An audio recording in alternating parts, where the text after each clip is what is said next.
Hey everyone, welcome back to Edge of Legend, the Pathfinder 2nd Edition homebrew show that we do here every Wednesdays at Nat 20 Productions. It's great to see you here for episode 53. Really quick, we love him. Ian and Kylie will not be here tonight. We hope Ian gets better, and we hope that Kylie has a good night, and then we'll see their lovely faces next week. At least we hope so. But without further ado, both of you guys, if you're listening or watching at home, just know that we love you. Care about you. Can't wait to see you again soon. Let's do a quick introduction, a quick recap, and get right into episode 53. It's really, really warm, and I regret wearing this amazing shirt at our merch because black is very warm and I'm sweating like a pig. So You without mean you further don't ado, regret it? no, I don't regret Because buying this it's shirt. merch. No, it's merch. I just, I'm so warm all the time though.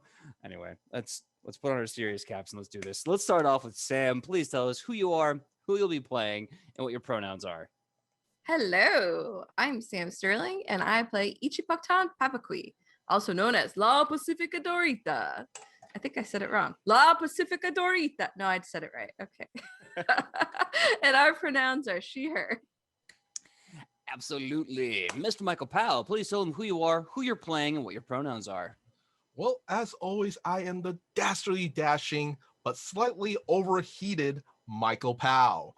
And yeah, I play the fabulous Rufa, who is a human investigator. Our pronouns are he, him, they, them. Awesome. Possum. Last but not least, Sidney Rubino, please tell us who you are, who you're playing, and what your pronouns are. Oh, you're muted. I did it. I caught it that time. It's a little bit too late, but I still caught it. Hi, my name is Sidney Rubino. I play Alona, the half-elf cloistered cleric, and our pronouns are she, her. Awesome. Possum.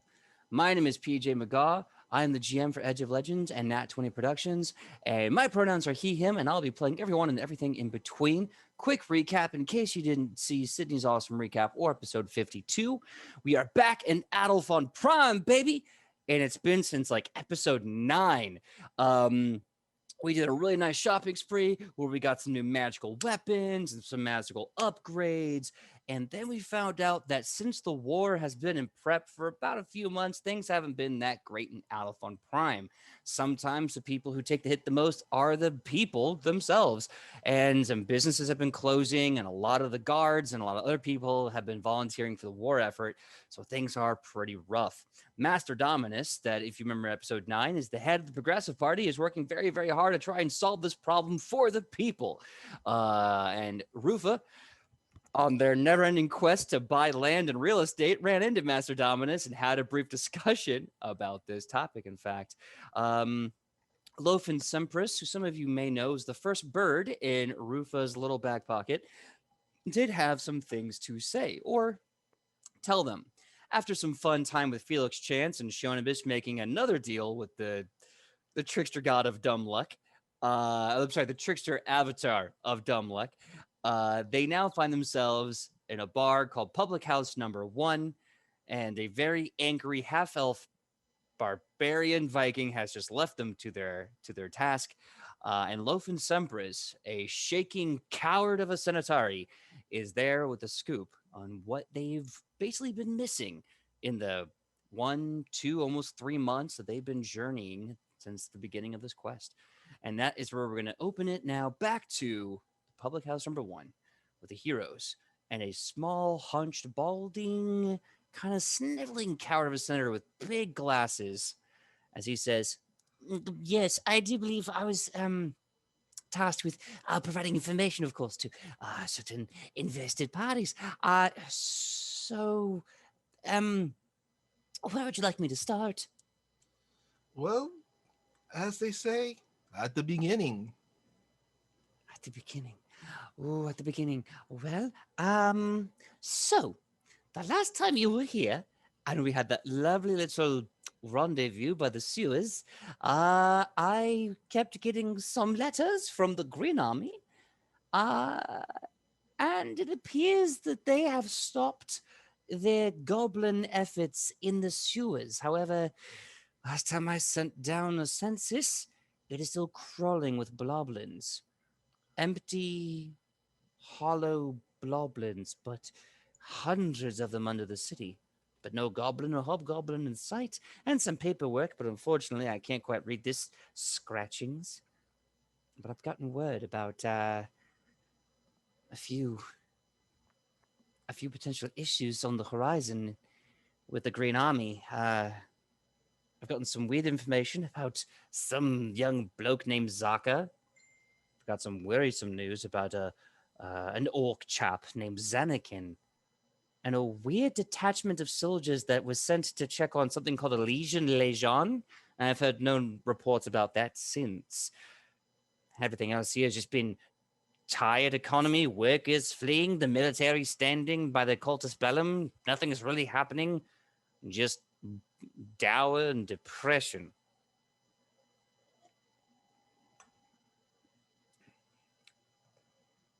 So, since you can't read these papers, can we take a look at them? Oh, of course. I don't have all of them on me. All it in one place. Bad move. Here. He stumbles as he reaches into his tunic and starts pulling out like leaflets of crude paper, leather, and like stitched together pieces of leaf, and hands it to you guys. Can any of us read what this is? Do you guys speak or read? Well, if you speak it, in theory, you can read it. Goblin or orc? I do. All right. Yes. So, let me get my notes here really fast. You pour over the pieces of paper. And you see it saying, in this really weird goblin, that everyone under the sewers is being pulled back to aid in the massive frontal assault. But it's in goblin speak, so it's more like, take many feet backward walking, go back to home, not home. Stand there with many talls. Wait for big tall, big push. So it seems like, okay, so the goblins are retreating. Goblins seem to be retreating out of the sewers. And they're also, there's talk about basically like super big leader guy. That's kind of the wording they use for him. You can kind of take your time to puzzle this out and suggest that they're talking about Korikos himself. Oh, all right. I will relay that information to everyone. Ugh. So everybody's retreating to make a unified front. That means that they're probably planning something soon. Lofen, is there anything that would make us believe that they are directly coming to the capital or where their next moves are? Well, they were here before, and then they left. So one could only assume if they're getting ready for a final push and assault that they are close by. I mean, there's only so much room around Adolphon. You have the north and, well, the south. My theory is they probably broke and split to two for a complete and utter surrounding pincer, which will pretty much annihilate us. We don't have all the defenses yet to fight a war on two fronts. Well, this could actually work out for us a bit, perhaps. First of all, the fact that they are, gathering all their forces together for a final push, it could mean that they are growing a bit desperate. I mean, Rufa means they have been thoroughly thrashed by us truly on pretty much every encounter that we've been in. Correct? And also, if they do split up the forces, while it is a pincer attack, that means they are also splitting up their strength as well. So they technically not be as strong if they actually united all together at once. Well, that could be possibly true, and I hope in the name of Iodex's big bookmark that you're right. Here's the thing, though. There's a secondary report I don't read Goblin very well, but I recognize this name. And he points to something that Ichi, you're just getting to. And it is another report that informs everyone that Zaka has been removed and will be gone while the new officer is in charge. They're basically changing ranks and they're taking Zaka out of the battlefield. Also, another thing is, we have severely weakened them. The fact that they no longer have any air support since they do not have the support from the Red Rock tribe anymore as well. Is These there are any? Go Oh, ahead. sorry. Go ahead. No, you. I was going to say, ask if there was any indication of who the new officer was in the letters. Lothar adjusts his, well, takes off his glasses and uses his tunic to clean them, and he says, that's besides me and my bloody intel. The word officer, general, everything. This is all new to the orcs. At least I could tell when they were giving orders, there was quite a confusion amongst the chain of command. They're not exactly militarized. They're just passionate. They are a horde. Yes. Yes. They are a raiding party. True, true. Another thing, they no longer have their Unified Science Division. We took care of Megaw as well, so we, for the time being, do not have to worry too much about the big ones too much. They are left with whatever they have left right now, and they are no longer able to replenish the supplies. It's interesting that you should say that. You see, I have here a report. A little while ago, I sent an army down to some bloody open field just outside of some startup city named Chester. And out there was this giant bloke, orc, if you will, went by the name of Legion Lejeune. I've had a bloody siege army there for a couple of weeks now. Hasn't moved an inch. But every time someone gets close to him, he moves just a little bit, and then continues kind of staring off into the middle distance. I don't want to pull back all the siege weapons that we have there. But I will admit, if they are there, they are not here, and I'm conflicted. Now, lastly, and this does kind of beg the question, Mr. Master Roofer, about their strength. You see, while I know the goblins have retreated to different corners to surround us and attack us, I'm getting a lot of reports about this Zanakin fellow making raids all up and down out-of-own continents, ransacking cities with a small army. Very small. True, true. But he seems to be operating on his own time, and he could become quite dangerous. He could. If anything, throughout the months that we have been out as the Spear, we have been chipping away at the strength, and we have been chipping away quite feverishly. As Rufa stated, they no longer have air support. They no longer have their science division. They, at least a good, was it 2/3 of their forces? We've caused quite a bit of damage to.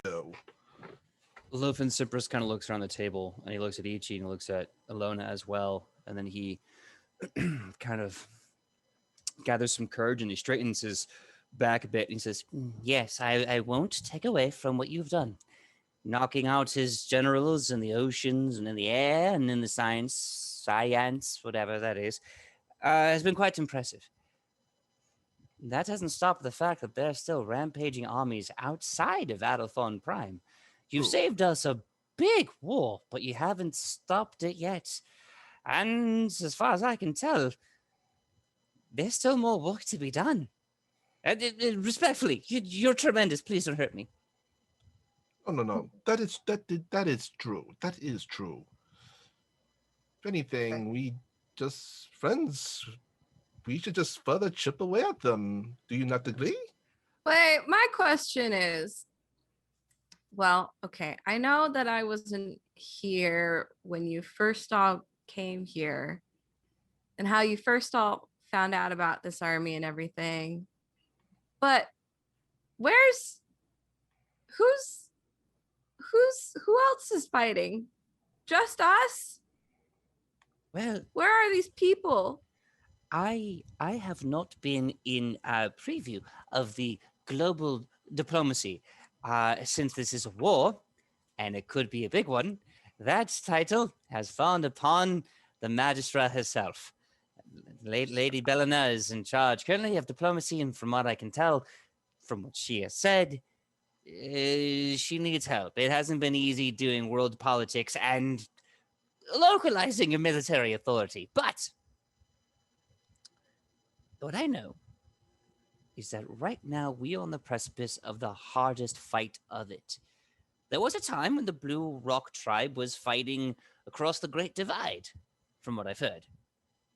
There were times where below us, the Red Rock tribe was attacking South Athmacon. That stopped. The world has having a reprieve.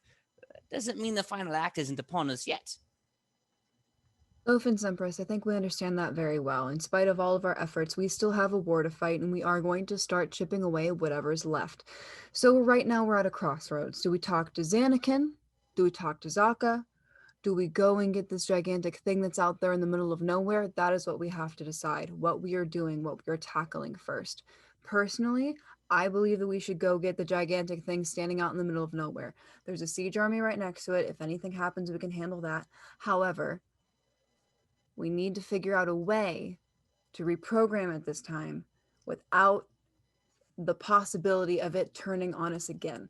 Because if we bring this thing into the city and we use it as a defense mechanism to help us win the war, we need to make sure that thing is infallible. Because if it's not, and we brought it into our walls and it got turned on us again, we've just let a huge mistake into the city.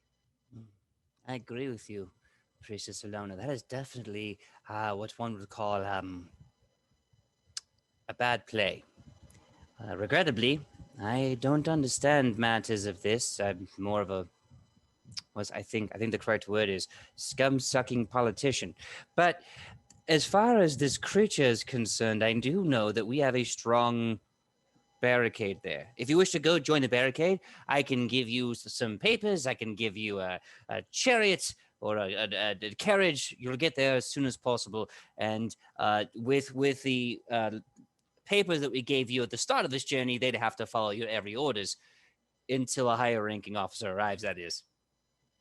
That is true. Alona, Rufa does agree with you about that big, terrible fellow. We do need to take care of it. But Well, is the risk worth reprogramming him if it could turn on us at a later date? Why not just get rid of it entirely? Eliminate the threat 100%. because even though it may or may not have a soul, we've seen that it can have capabilities for some form of recognition, some form of loyalty. True, but also, was it not from the papers and researches and information that we've already gotten that these souls are enslaved, trapped in one body? Would it not be worth it to just free these souls and in the same time? Is it guaranteed that when we destroy the physical form, the souls will be released? I'm not so sure. I don't actually know if that's something that happens. Because the thing with the science is that it doesn't necessarily follow the rules of what we understand a physical soul to be. So if we slay it, we don't know if those souls move on. We don't know if they disappear. We don't know if they're damned for all time. We have literally no idea because this is uncharted territory. I believe that we can use this being to our advantage and hopefully figure out a way somehow to help it and let it go in a more natural way than just pure destruction. Lufa does not know about this. It is far, at least for Lufa, it is far too much of a risk if it was left to Lufa's capable hands. He would feel much more comfortable if we just eliminate the threat entirely, honestly, because we have seen the damage one could cause in a city. Now imagine that damage in the middle of Atafon Prime. The amount of lives lost, the amount of people hurt. Either we let it destroy us by not doing anything about it and let it be activated out in the field and come attack us, or we go out there, see if we can do something, and ultimately if we can't, then I understand your point of view, Rufa, and I won't stand in your way. But I would feel horrible if we didn't at least try. You know, this is Rufa's suggestion. We go ahead with the plan. We go face it, but we face it with the plan to eliminate. But during the course of this plan, if there is an alternative, we will take it. But the risk is just far too great at the end of the day to risk letting it cause any harm just in case. But if there is a way while we are dealing with this that we could reprogram it and we are sure that it won't backfire on us, then Rufa is all for it. Everyone, give me a diplomacy check.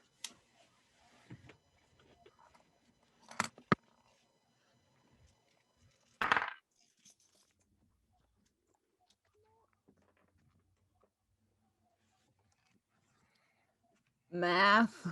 Same. Math is hard.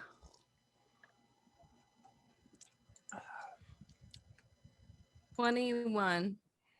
One from Sam. Okay. 26. 26. 27. Perfect. So the group total DC to beat was 50. You group total beat it by at least 10 plus.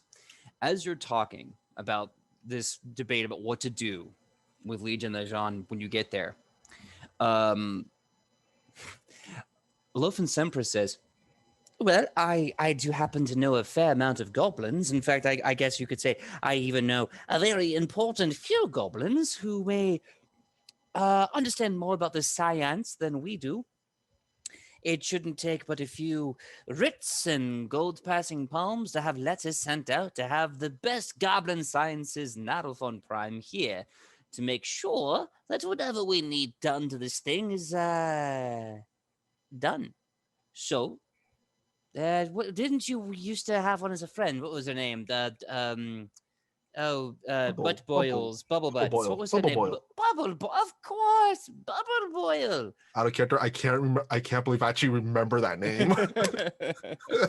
Hero point for remembering an NPC's name. So, but seriously, take that hero point. So he says, of course, I'll send out some letters. I'll get Bubble Boil and anyone she recommends in that delightful protege of hers, and we'll just have some science on hand in case we need it. True. That is a good suggestion. But now on to another concern of Rufus.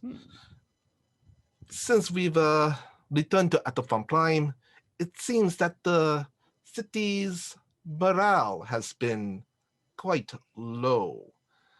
That could be quite worrisome, especially in a time of war. Because, well, we are going to be fighting up against an enemy. We do not want to make new enemies of our own people, do we not? well, I don't know if you had a chance to talk to Master Dominus, but essentially what he's going on and on about is, of course, there needs to be jobs. People don't have jobs because there's True, no true. money, so there's no industry.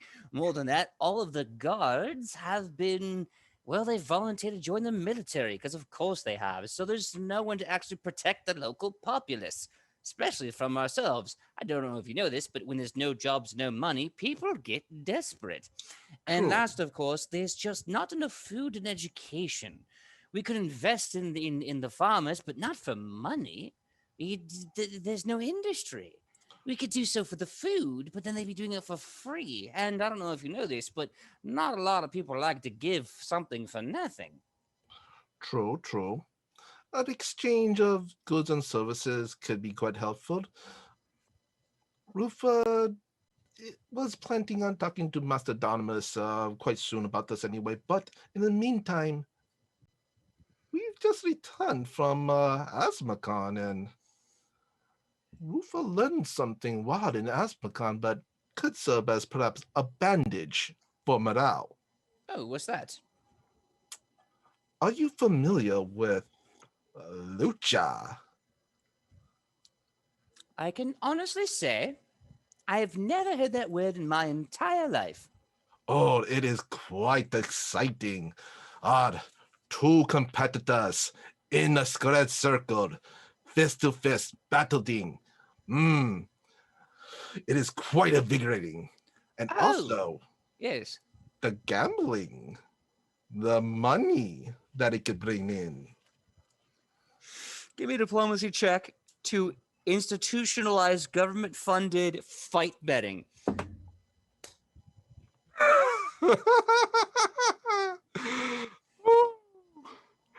Oh.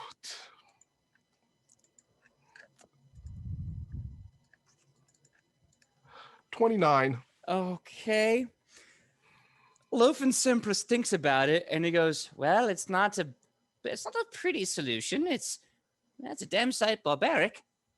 But desperate times, desperate measures. One of Rufus' ideas is to combine the thrill of the sport of lucha and combine the thrill of betting as perhaps like as a fight night, perhaps. Golden boots, golden gloves, golden something maybe. Ichi hears what that dude said, and she says, "Hey, who are you calling barbaric?" Hero point to Sam. Do you want to make an intimidation check with that? Yeah, sure. All right. The DC is low. He is a big C Howard. He is a coward. 16. 16. Yeah, they were like, who are you calling barbaric? He's like, no, not you. No, I was more like the it's the idea, not like the code. That's it, but the idea. Okay. Yeah, I mean, I am a barbarian, so Well, I was just gonna say you're accurate. mhm.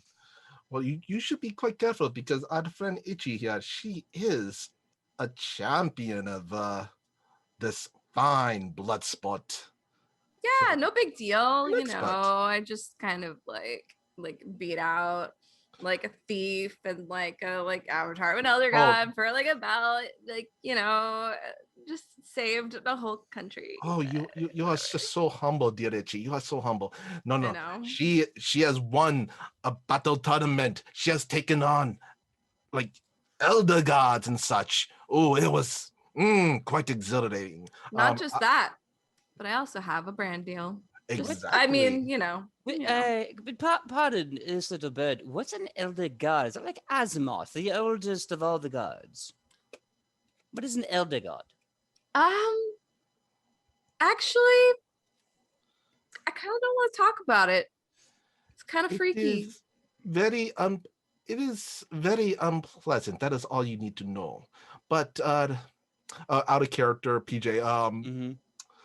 Essentially, the idea that Rufa's trying to present is, how in the military there's the golden gloves, like fights and stuff like that. Just golden glove boxing. Yeah, it's not just military, but I do know they participate. But along the lines of that with lucha wrestling. So Lofen mentions that this is actually great for morale in the current local economy because a lot of the soldiers have been drilling and fighting, and they're getting tired, they're getting bored, they're getting antsy, and a lot of the people feel like they don't have anything to do. They have nothing to like, no one's standing up for them because the military is there to defend them when a threat shows up. So like the morale is awful, like no money is passing hands, and there's enough gold in the coffers, but like nothing going through the streets. So Lofen says this is a great way to put Master Dominus and Magistra Bellina back in the negotiation table to because remember the last time you did this, they were throwing spears over pillars, and that's where you got that coupon from. So they're going to go back to the negotiation table, and they're going to work this out because this is now, right now, the best way to solve this crisis. And then, before you know it, there'll be government like sponsored fighters and local business sponsored fighters making money in purses in basically octagon rings. yeah. Oh my God. Did we just create the UFC? You did. You just invented the UFC in Alphon Prime. Yes, it is quite a good idea. And also another reason it would be good for morale is also we can create government-sponsored heroes. Folks, for the citizens to look up to. A Captain Atafon, if you will. Damn it, you read my mind. Oh One my second. god. You read my mind, damn you. Hold on. I gotta do this right. I flipped the waffle coin. Captain Adolphon shows up. He is a champion of Koga who is a member of the Adolphon military, but he started off as just a struggling, student, just like everyone else. Yeah, this absolutely exists. This absolutely exists in this world. Damn you for playing into my hero worship. Damn you. Captain Adolphon exists. Fans, if you're watching the show, you legends of the chat, you please draw what Captain Adolphon, the champion of Koga, the god of war, would look like. So now that we're doing this, could Rufa be Nick Fury? No, I'm not giving you Captain Adolphon. You'll get to have him. He's mine. Hey, I want to create the Adolphon Initiative. You already have your own thing. You got the spies. You already have S.H.I.E.L.D. All right. So anyway, you've solved one of, actually, technically speaking, you solved two of Dominus's side quests. You've talked to Justicar Ford about having the Justicars and the Arbiters basically start training local people in becoming guards that practice nonviolence, that work to protect the greater good, the greater citizenry, and basically protect the greater laws of Alphon Prime as they see as justice and lawful. Using veterans and disabled veterans, right? Absolutely. Yeah. Vets and disabled vets, basically anyone who's not in the military who wants to join, they will teach. They will teach. There will be a nice 1.5 training program involved. And there will also be a staunch study of the Book of Iodex, which is like the thickest tome of law.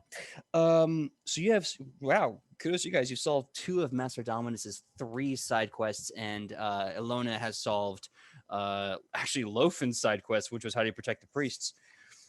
So the question Lofen looks to you and asks is saying, well, there's still some work to be done here in Alphon Prime. True. But also, there's a giant bloke of a orc standing in the middle of a field outside of the town of Chester. And my military is standing on watch. If you'd wish to, I can sign the documents tonight. By morning, you're off. Out of character. So, of the problems with the side quest problems that we still haven't solved, what are they that do we know of? There's one you kind of don't know about, but I'll say this.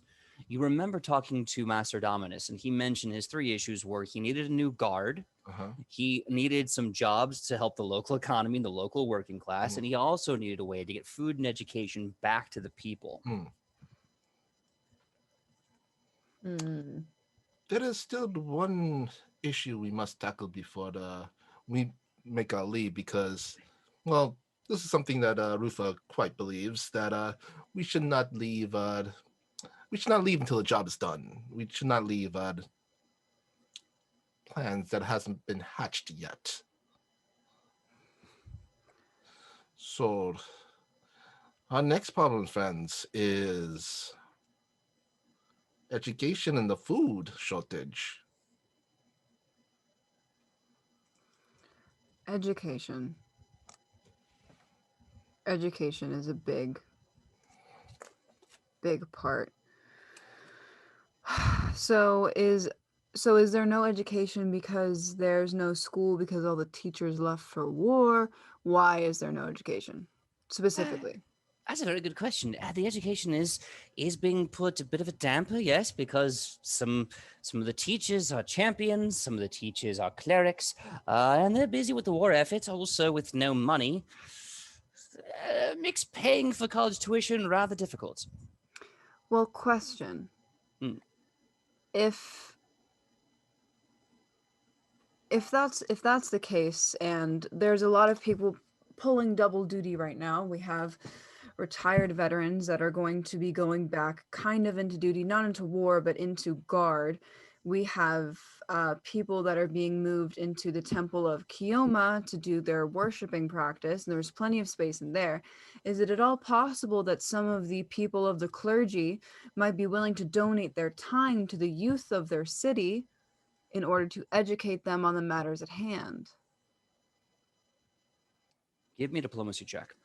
Okay. Can I aid? Yes. Diplomacy. Ooh, diplomacy. It's a good thing that I'm kind of good at it. 27. Okay. That will 20. definitely give her aid. 24.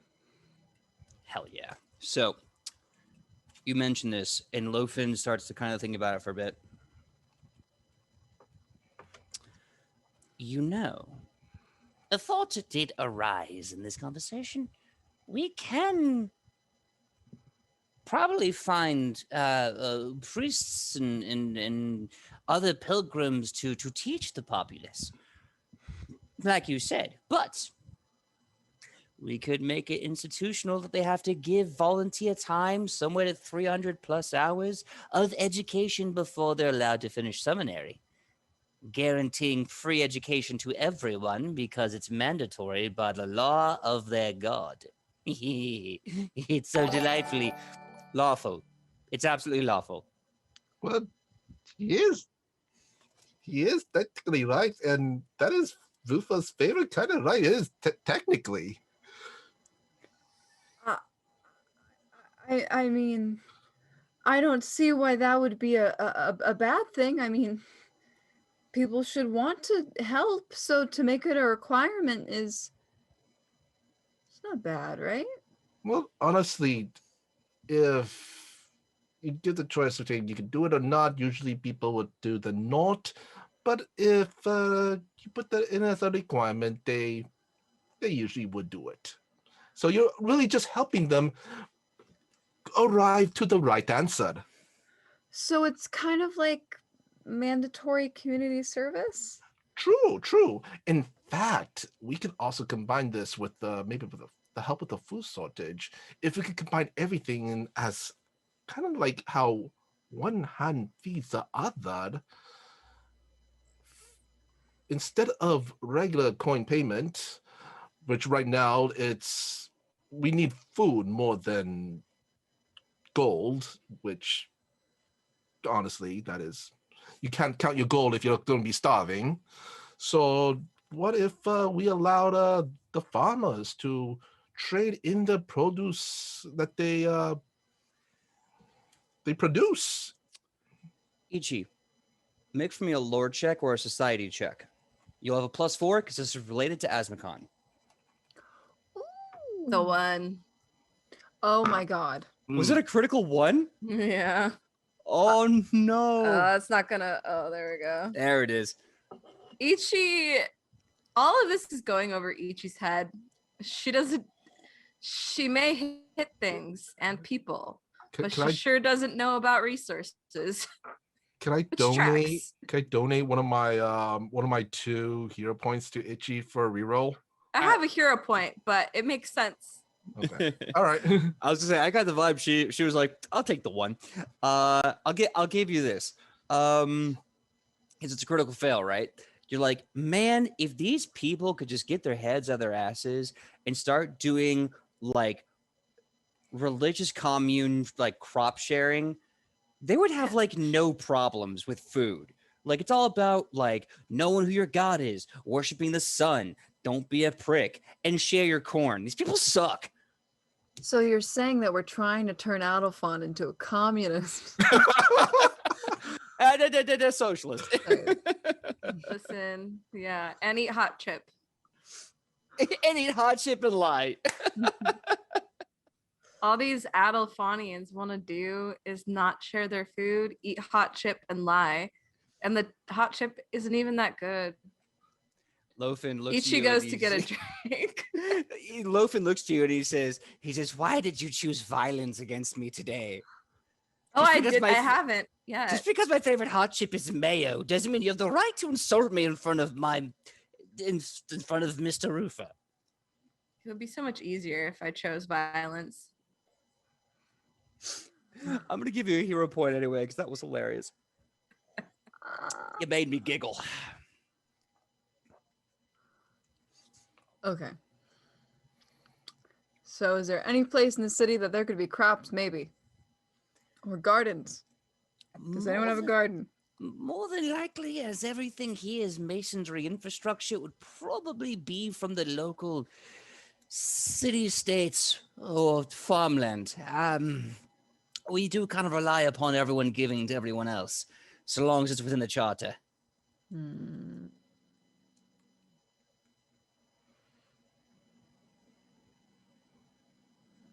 Can I phone a friend? Who do you want to phone? Can I phone Morel? Yeah, all the NPCs are basically there with you. They're hanging out, different tables. Morel, in all of the time that there was war between Acadia and Orr, do you remember how Orr got food when they were under attack?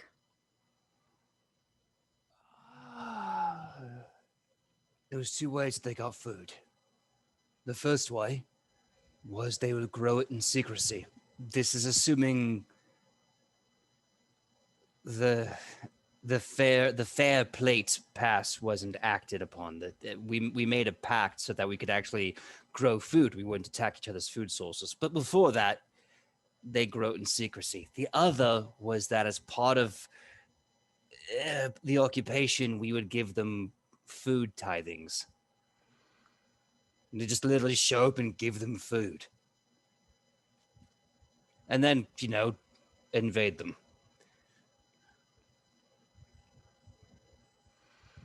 Well, that's not going to work. We can't ask the orcs for food. Well, we could, but I don't imagine it going very well for us. Rats.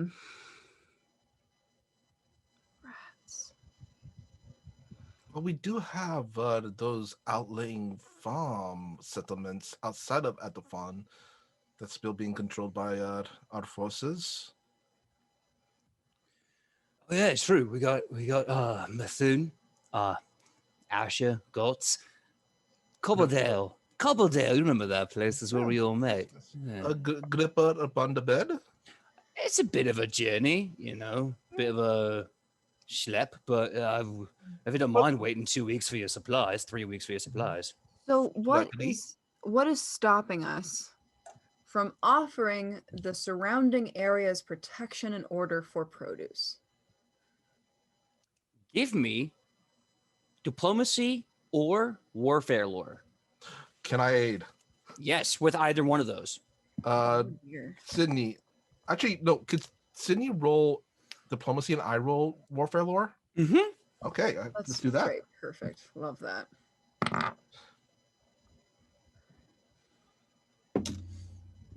Ooh. 27. 27. That was diplomacy, correct? Yep. Okay. 29. 29. Okay, so the Knights and Atari are coming back from their holiday, and they're probably going to be quickly mobilizing to go back to Out of On Prime. You know that also having standing military in the city-states is a blessing and a curse because Adelphon's city-states kind of have a bad history of fighting one another on occasion. Regardless, you also know that it would be a great plan to share resources, to give their knights in Atari, and their military housing, training, and weapons in the major capital in exchange for a few soldiers to be present to defend their city, while in exchange, they give you their crops. This plan, this back and forth idea of like basically occupying an ally city in exchange for food, for protection, could work in these circumstances. Why aren't we doing that? Real Because quick, you just got the idea right now. EJ,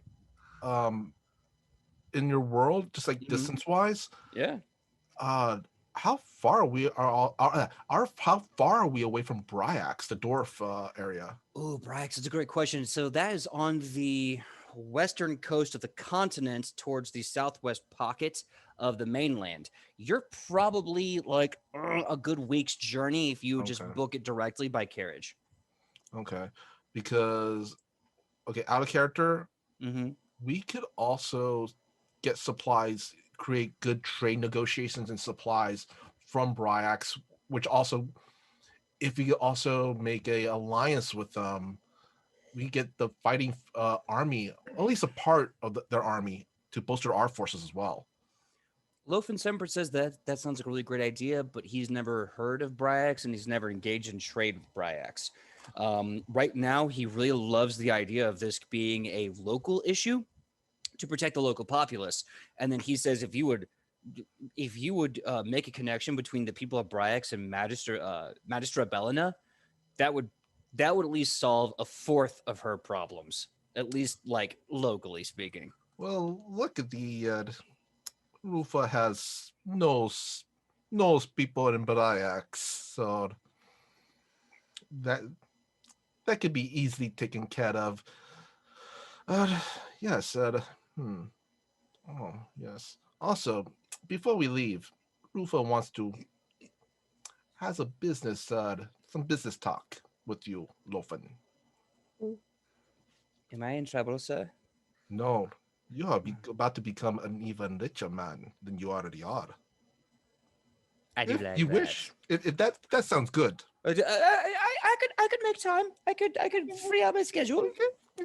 Just be sure to we talk before we leave. Yes. Yes, of course. All right, so he fumbles around, he gets a piece of paper, he takes out a portable inkwell, starts writing this giant writ, and it gives you travel to Legion Legion, carriage, the whole bit. He slides it over and he goes, okay, so here you go deal with the big idiots. Yes. What do you want? Before they talk, Rufa's gonna lean in over to Alona and Itchy, so Lofen can hear. Sometimes you got to bake them in. Just keep them in your pocket. And Lona starts writing it down. Sometimes you have to bake them in before To keep them in your pocket. To keep them in your Ichi- pocket. In your Ichi grabs Alona's pen and says, Alona, I think you're learning too much from Rufa. Can I just give you an alternative opinion as to that little aphorism? And then I'll give you your pen back. Sometimes you threaten people instead. Sometimes if you hit things, it solves problems. But apparently, not if those things involve a famine. Okay, here's your pen back. Sometimes you threaten people. Alona proceeds to write both of those things down. Just want you to have a balance. Yeah. Thank you. So you all get 1 hero point each for now solving all of Master Dominus's problems. You have now taken care of the food and educational crisis by basically institutionalizing free food and free education through the church and through. Ironically, through the church and through military contracts, you have solved the lack of jobs and money by institutionalizing the UFC, government-funded gambling in UFC, and you have solved the lack of the guard by basically forcing Justicar Ford to train a non-violent civilian protecting only law arbiters for retired veterans and disabled, as well as anyone who wishes to learn. And Alona has also solved the crisis of where to put the pilgrims and priests by stashing them in the casino temple. I love the weirdness of this. This is amazing. Solutions. By accident. Hello, everyone that's been rating. Thank you so much for joining us. Today's episode is, I guess, Social Programs Chaos Edition. Wait, that's brilliant. I want that to be the title of this episode. I trust you won't. to do that. Great. Okay, so Lofin is ready to talk about that, but before we do, let's kind of broad stroke that and put a bookmark there. I want you guys to get ready for the journey to Legion Lejeune, who is standing in a field outside the city of Chester. And so I want you guys to choose which 3 NPCs you're taking with you. A horrible bubble boil. Okay. Morale. Morale. Okay. You have Hera, Antigone, Tobias, Joey. You have so many NPCs to choose from. We're not taking Joey. Joey. We're not taking Joey would not do well on the battlefield, I think. Wait. What? Can we train Joey? Oh no. I mean, if you want to. I Hey, don't like that. What if we train Joey to become our scout? No! We're not That's- putting a child in danger! Hey, they need to learn a trade at some point. Then teach them how to bake, Rufa! He wants to be like Morel. You know what? That is going to be a fun role play between you and Morel if you wanna basically recruit a child soldier. But let's do this instead. So I was joking when I mentioned Joey. Obviously, Joey's not on the table for this op. You guys have Hera, Antigone, Morel, Tobias. Lofen Sempris is asking for Bubble Boil to show up, but mostly for like, you know. Yeah, I'll give you her too. So you have these 5 NPCs at your disposal. We got Bubble Boil, Morel. Who else do you want? Honestly, Tobias would be a good use right now to as another healer and also tank. What? Sam, what do you feel? I like Tobias. Well, I don't enjoy his presence, but I think he should come with us. I am absolutely flattered. Really, you're all smashing good friends. Yeah. I know. Okay, so all right, so we're gonna get that. First things first, before we go, really quickly, Rufa, I want you to give me the short and fast and dirty Okay. of what plan you're making with Lofen. All right. It's a 3-prong plan. First is investment with Lofen to actually create and own the arena where the fights will be held, so we can get a cut of the ticket sales. So you want to go into business with Lofen to create and own the arena, The UFC okay. arena. Yeah. Okay, so that's number 1. Okay. The second one is the second one is investment also with Lofen. Maybe they're all going to be investments with Lofen because it's going to take a lot of money, and I don't trust him still entirely. So keep him under my thumb a little bit. But start our own gym where we train the best of the best in our UFC gym. Okay. Mhm. And what's your last bit? We're going to be the ones that create the commission that's going to commission and regulate the fights. Okay. So Rufus gonna write like the plan, the broad strokes of how the fights are gonna be done, the rules and everything, and Give make a me, copy of that. yeah. Also give the copy, send a copy to Master Dominus so he knows it's not just Lofen. Sure. Give me a legal lore. I'm using one of my my hero points. Okay. Okay, that's much better. That is much better. Let's see. Plus, let's see, legal. That is 26. Lothan gives you kind of a knowing, kind of frowny look.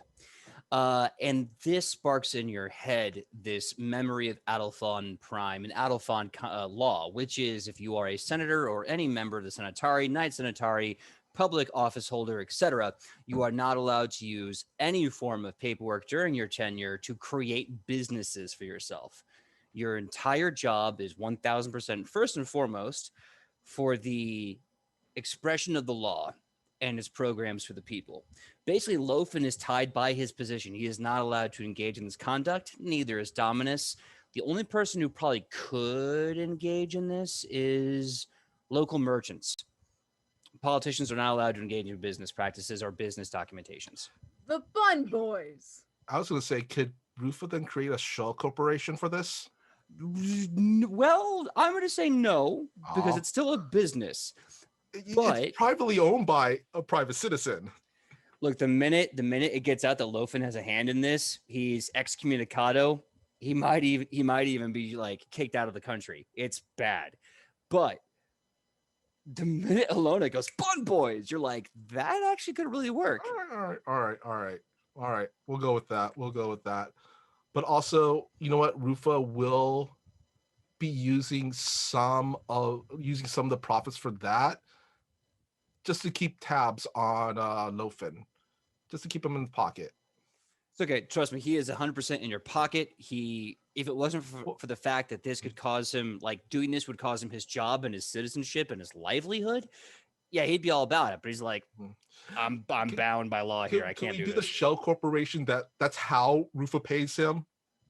He is in your pocket based on clout. Yeah. Well, I also want to another reason, I don't want him to work for Rufa purely out of fear. I want him to legitimately want to work with Rufa out of mutual benefits. Then what I'll say is this: seeing you in action as a leader has inspired him to stay in your pocket because now he believes in your actual potential for leadership. If you've noticed along the way, he's starting to kind of agree with your all solutions for political problems. So he's like, you know what? This guy gets it. Lofen is now a genuine member of your team, of your commission, your series of spies. It's like Fallout. We raised our affection level. You did the love quest. He's got 50 love points.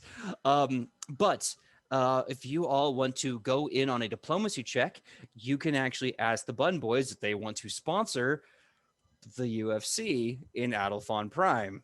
Yeah. It could also be kind of like how Zima in Japan sponsors New Japan Pro Wrestling. Yeah, absolutely. I want everyone to give me a Zima's diplomacy still around. check. That's awesome. I want her to give me a diplomacy check. Sam, because you're already so loved by the Bun Boys, you get a +2. Rufa gets a +1. And I will say, Sidney, you get advantage. So roll twice, take the higher of the two. Sweet. A +2. Mm-hmm. It's a 16. I rolled a 5 on the die face. I mean, that's not bad. It's not good. I mean, but the it's not 5's bad. not good, but I've got some decent bonuses to most things. Got a I'm- dirty 20. Was I'm that Sidney? hope- Oh, so sorry. I'm sorry, Michael. I'm going to cut you off. Was that Sidney? I think I got a dirty 20. Oh, Nice. Did it work? What was your thing, Michael? I hope a 29 helps. Do a quick bit of math here. We'll see if it does help. So we have a 16 and a 29 and a very dirty 20. So Oh my god, I like what Bard of Many Things posted. You're making Las Vegas and the mob. so Oh. the DC to beat for this group diplomacy check is you're basically doing your big like timeshare pitch to the Bun Boys. Your DC to beat was 60 between the three of you. Oh. Your total number was 65. Not only did you pass, but the Bum Boys are very, very impressed, and they're like, you know, I never thought about branching out beside pastries and coffee. You know, honey, I really like the idea. Plus, like, I think it'd be really great to get some big, beefy men and women in a ring and just fight it out. I agree. Yes. It's a lot like the Lucha Ring and the Asmacon. Oh, and we loved those. Yes. Okay. All right. Great. We'll get the paperwork. So send it off to the official constable, and this will be underway. So yeah, you have officially made the Bung Boys richer by putting them into the charter of the Adelphon Fighting League, the AFL, if you will. Honestly, at this point, I think the Bum Boys, at least just for the party members, should get free funds for life. Since we're the amount of money we're making them. Listen, sweetie, you still have to pay for some of these things, all right? We're not giving away for free, yeah? You're lucky that we like the little one. Hello, Ichi. You look smashing today. We love her. She gets You coffee do and stuff. too. Oh, thank you. Cheeky. Cheeky you. All right, so the AFL has been formed. The Adelphon Fighting League is now a government-sanctioned corporate entity sponsored by Morning Pastries and Coffee. And with this, the local people are going to have a chance to fight, earn money, work hard, bet. Yay! I don't know what else to say. This is oh, this is crazy. But anyway, so you guys are here. You're done. You're good. Are you guys ready to move on to Legion Legion? Right before that, we're just gonna restock on whatever supplies we need. If we can hand wave that, is that possible? Yeah, of course. And the wagons. Oh, the thing that Lofen gave you is pretty much giving you free wagons. You're Okay. good. Yeah. Just want to make sure. All right. Oh no. My brain just told me I need to make a story about the Adelphon Fighting League. We'll deal with that later. Okay, so we are now fast forwarding. It's been about maybe a nice long 5 days. If there's anything you want to do on the 5-day journey to go fight Legion Legion or meet them, you can let me know what that downtime action is. If it's training, talking to an NPC, working on creating something, or even sending a letter. Let me know if you have any downtime actions other than just kind of kill time for 5 days. I do push-ups. Give me an athletics check. I was gonna say Ichi's gonna help Alona do push-ups. I Okay. Yes, Ichi's gonna say, okay, I know you've been learning a lot from Rufa, but here's how you do a push-up. I know you've been doing them a few times, but let me show you again, just in case you forgot. I'm gonna help her with her form. Okay, give me an athletics check as well. I got a 17. Ooh. I got a natural 20. Where is it? There it Nice. is. Nice. Yeah. I My mean, giant 2 dice. points. I actually, Sidney, I was going to say you get 2 points for that. You get 2 successful points in exercising. Just in case anyone's wondering, that's a 32 with the natural 20. Just so you can all hear that number. Sam, can you give me a bicep really fast? Can you just give me a nice little It's bicep? in the 'Cause that's a dark. weird flex, but it's all right. I like it. Yeah. Yeah. Okay. So that means I'm at, 5. It's about halfway there. I think I'm at 5. I think I'm at 5 now. Okay. Because I think I failed the last one. So 5 points till Alona's more strong. So Ichi's doing a great job helping Alona do the push-up. I do in, I do wide, I make sure my butt's not sticking up because I know that's a problem. And you see a massive improvement in form. And while she's doing these push-ups, she's trying not to be self-conscious because she's actually pale like me. And so when pale people get really exasperated and they get real red, and Alona is doing her best not to be embarrassed, especially if Morel's around, which she hope he's not, because Alona would like to show him that she's strong, but maybe not the struggle to get strong. Maybe not the struggle. Maybe just the end result. Okay. All right. I'm gonna roll for Morel's perception. He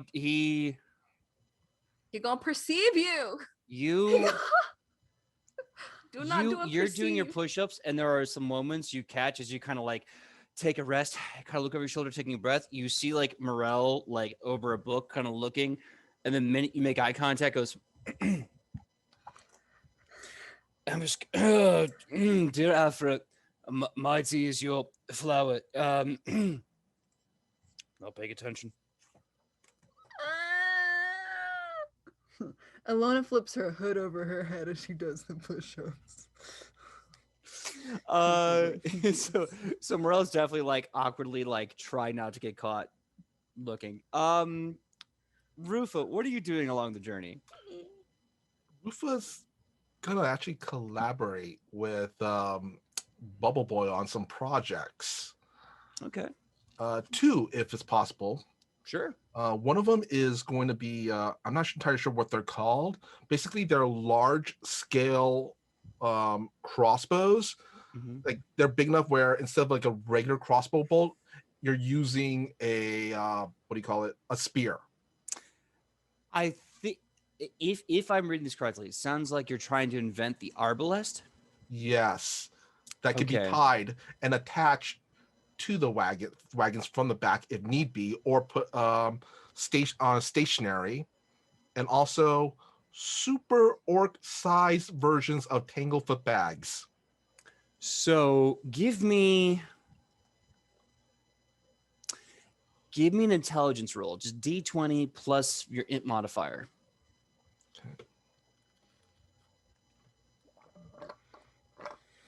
That would be a 19. 19. Okay. So you see Bubble Boil is immediately interested in this idea of making something small, super big and destructive. And she's talking about you. She goes, No. See, problem here's being the blowback is kinetic energy. Yes, but if we put the spring here and reduce the tension by 15 to 20%, I think that could offset the blowback probably. And if we insert 2 more screws, tightening lugs here, we can make sure it's stable enough. No. Problem not stability. Stable 2-leg making fine. Problem everything around it. But me think it's no idea brain making idea. What if we have a secondary charge firing same time as has been the first shoot? Well, if we're gonna They do counteract. secondary, why not we do it three versions? 3. So No. three. No. You misunderstand. No. You fire. But then, second fire backside. That way, poof plus poof means no poof. Oh, that So, could work. You get to fire with no recoil. True. That could work. But also back to the other thing though, if we do 3 at once, the resetting it would take maybe a lot shorter, and we could shoot it in 3 quick bursts. 3 papows? No. Yes. Too many papows. 3. It would cause massive compression. Well, what if we go by the triangular effect of it? 1 at each point of the triangle. No, it's same problem. But I see what you're thinking. I can do this. It'll take about a month. I can make making. It'll happen for carriage time. True. For big guy, if it's I gonna will have take to a be with month, big guy. you know what? Rufa will help and roll up his sleeve, and maybe we can make it faster.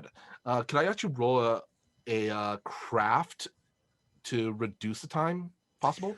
For that, you'd actually have to physically work with her for about a month to cut it down to like 2 weeks. So I'm gonna say no right now. But if you want to be a part of that later, because right now she's basically building the blueprints. You've effectively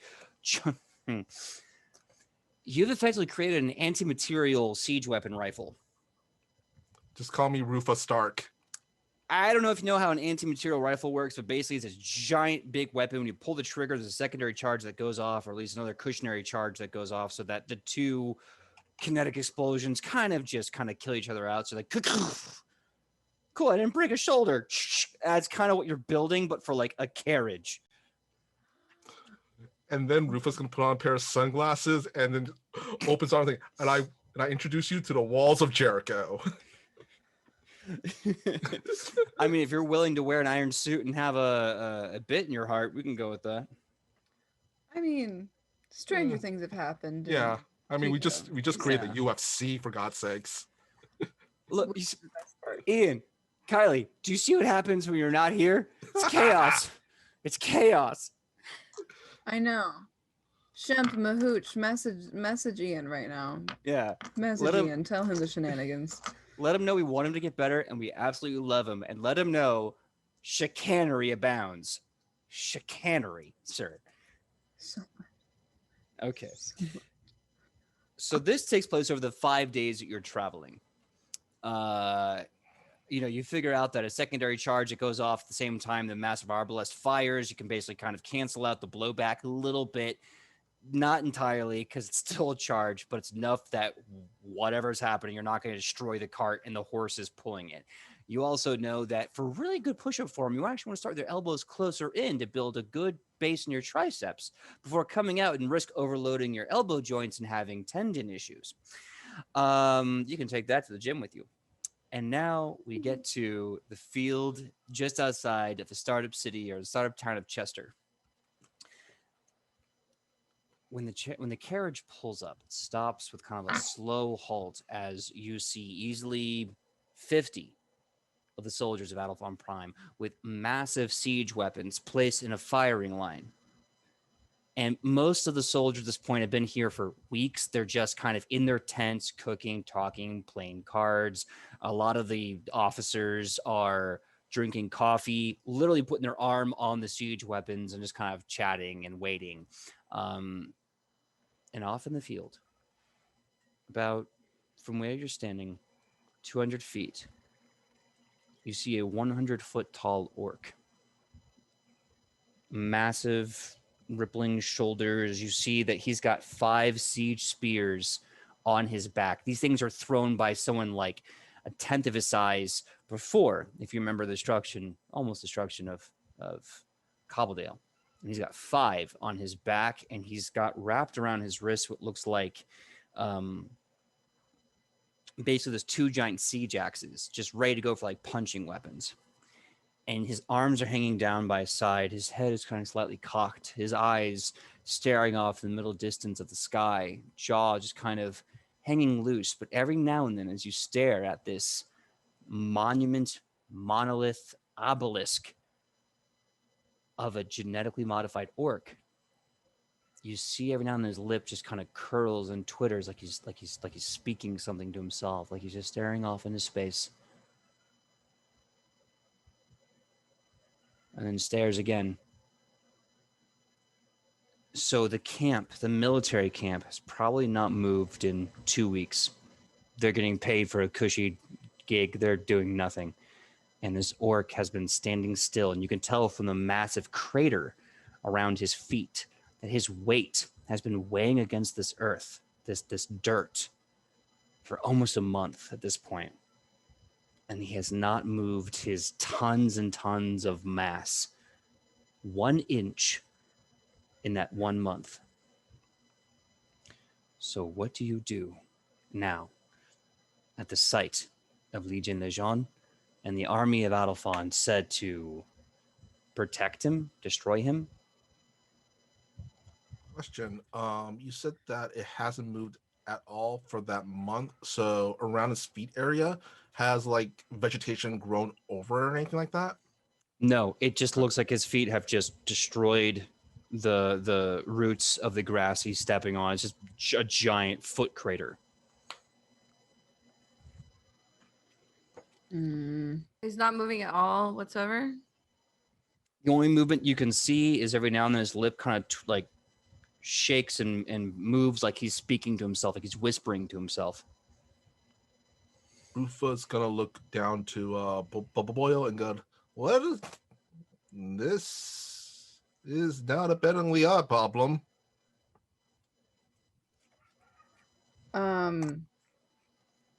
Ilona's gonna go walk up to it. Okay. Rufa's gonna actually quickly, before she goes off, bring Marel and probably Tobias and maybe 2 more men with you, just in case. What about me? Ichi walks next to her. Okay, then just Marel Yeah. and Tobias then. We don't need the 2 other men. Yeah, Ichi's at least like 3 to 5 men. Yeah. So come on. Or 3 to 5 women. Let's you know why we're making this gendered. Shame on you, Rufa. Well, Either men way. as in soldiers. I know. Either way, so it's just so I know, it's Ilona, Morel, Ichi, and Tobias, correct? Rufa's Maybe gonna keep Tobias with Rufa to protect. Tobias will look to you and say, "You know, I believe it's only fair I protect the weak." And he kind of motions to Rufa with a kind of like a nice snide look on his face. Oh, you keep thinking that, intern. You keep thinking that. You cheeky bastard. So anyway, Rufa's gonna stay back there with Bubble Boil, and I guess Tobias in that Bruce Banner before he becomes the Hulk, experiment. Mm-hmm. So Bubble Boil and Tobias are back with Rufa.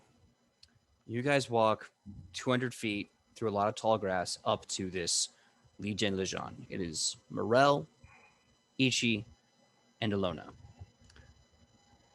This giant creature is in front of you. What do you say?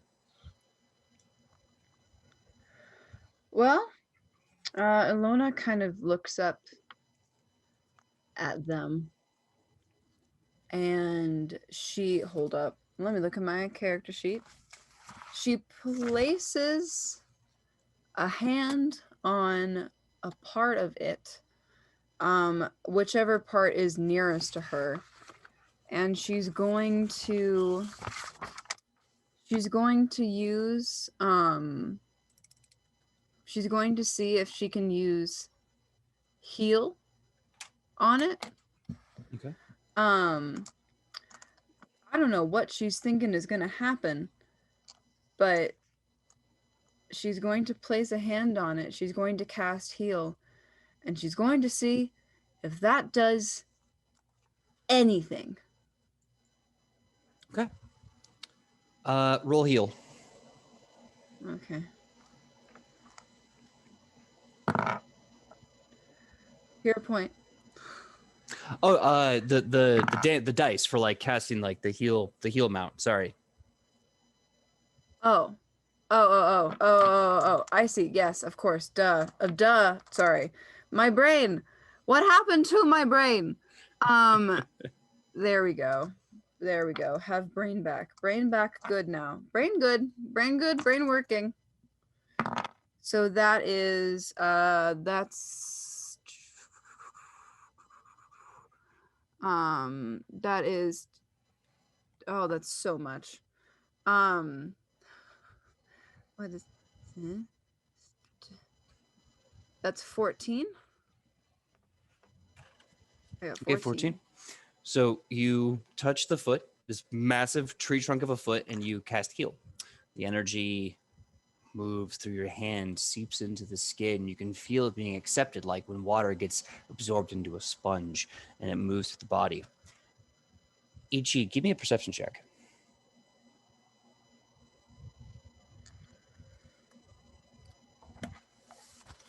$21. As Ilona casts heal on Legion Lejean, you can see him staring off and then goes, you see his eyes are darting around in confusion, and it takes him pretty long actually to kind of come to his senses, and looks down and sees Ilona. And there's this confused look, like when you look at an ant or a spider or a bug and you don't know if you should crush it or take it outside. Ooh. Ichi waves. She says, also imagine how short Ichi is and how far he has to look down. Ichi's like, hi. Hello. Are you in there? He looks Hello? at you and just shakes a head of confusion, like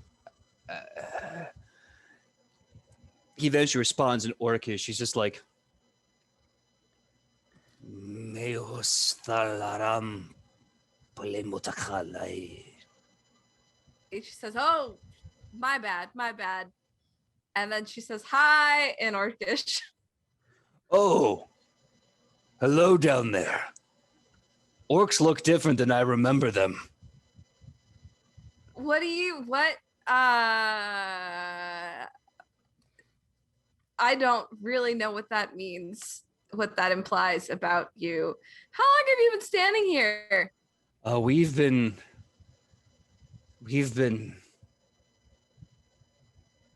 Why should we tell them? Well, we need to. But why? We don't know them. What if we offend them? I don't know. Why would I want to offend them? I don't want to offend them. I don't know. I mean, you can get to know me. Should we get to know them? I don't know. Everyone we know is gone. Well, we know ourselves. Of course we know ourselves, but what we don't know them. My I know. name's Ichi. There's a latte named after me. You probably have heard of me. If not, now you have. Congratulations. Do we know an Ichi? We don't know an Ichi. What's a latte? Do we know what a latte is? Look, just be nice. Just go with it. You don't want to offend her. Hi. We don't know what a latte is. Ichi looks devastated. She clutches her heart and she says, I'm so sorry. You beautiful, tall soul. I'd like to show you my ways if possible. To not know a latte is it's unthinkable for me. I mean, I don't know what you need, what you want, what your goals are here in this life, standing in this field, but latte should be one of them, at least in the top 3. give me a diplomacy check. While you're doing that, Rufa, the minute this orc has this, like, muttering fest to himself, you see the whole army goes dead silent. Everyone who's like, we're on a cushy vacation, haha. Suddenly they stop what they're doing and they kind of look as the 100-foot tall orc who has not moved in 3 weeks starts to mutter in Orcish. And they're like reaching for their swords. And the officers are like slowly pouring out their coffee and like, motioning for other soldiers to go to like the ballista. They're like, get over here. Rufus gonna do that. You know how officers quickly put their hands up as in, wait. Give me a diplomacy check. Also, so mine was a 27. Nice. Thank you so much.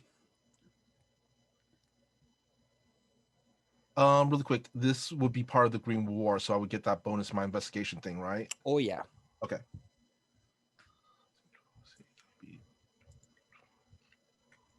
Plus 11. 23. So the soldiers look confused as you're like, no, hold the line. And the officers are like, now screw him. Come over here. And they're like, but. So the army isn't doing anything out of sheer confusion. Cutting to Ichi, you're talking about the coffee. The orc, the massive orc, the legion orc looks at you and then suddenly shifts all of his weight down to a knee. And then when he makes contact, it sounds like 100 trees have dropped in a forest. It's loud. This latte sounds amazing. We would like to have a latte. What is a latte? It is a lot of fun. And I think we're going to have a great time at the coffee shop together. Is there anything you need to take care of here before we go do that? Hero point for the pun. Linguistically, the pun doesn't translate well at all. He's just looking at you very Why confused. not? You made up Orcish. I You did. can make it translate. Look, the word for coffee and the word for a lot of fun are not even close to being the same word. Should I roll for it, PJ? Do you want to roll? Yes. You know what? Yes. Roll Boom. performance check for pun. I'm here for it. For pun translation? Yes. This is what they call localization. This is what they do for anime, making sure that all of the jokes translate well, just so you all know. Yeah. See, here at Edge of Legend, we like to roll things that really matter, like translating puns into different languages. Matters. Matters. What's the skill? Performance. That's a dirty 20. Yeah. So it takes him like 25 seconds. He's staring at you with these wide eyes that just glossed over from just weeks of staring. He goes, ha, ha, ha. We get it. We get jokes.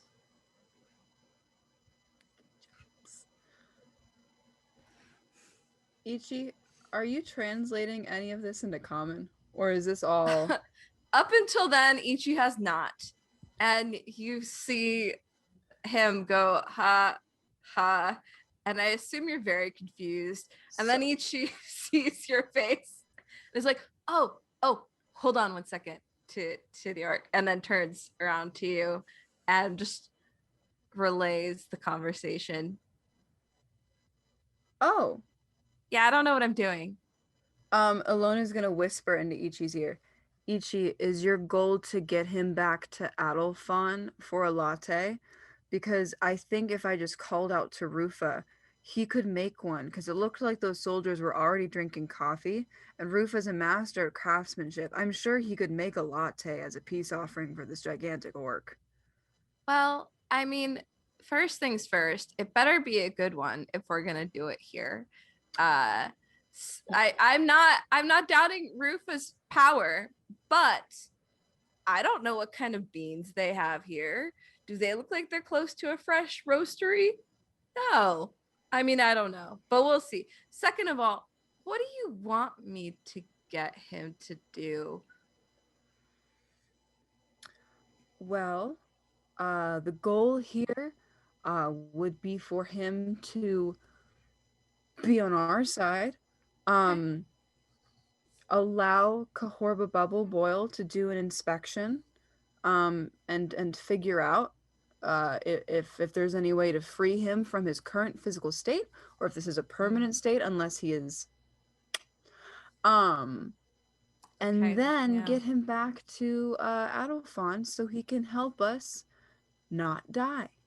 Okay. So we are gonna need those beans. Hey Rufa. I'm like still like 200 yards away or something. So I was Hey thinking, Rufa! PJ, does Rufa hear that? Yeah, you hear a shout of "Hey, Rufa!" All the other soldiers are like just gonna. Rufa's gonna yell back, what?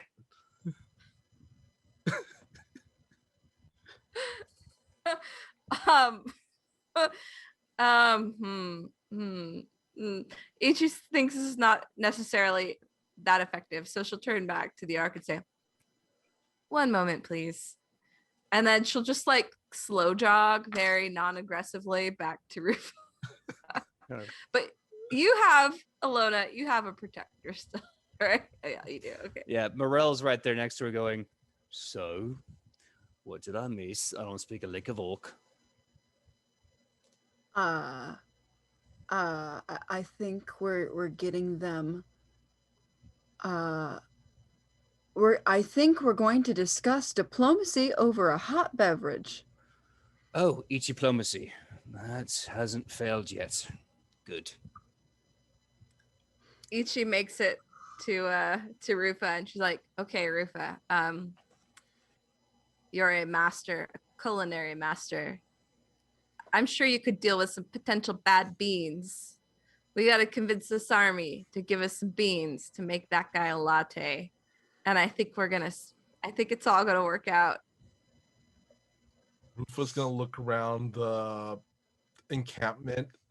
Probably gonna spy a barrel, which is gonna be about the size of a latte cup for the big orc, probably.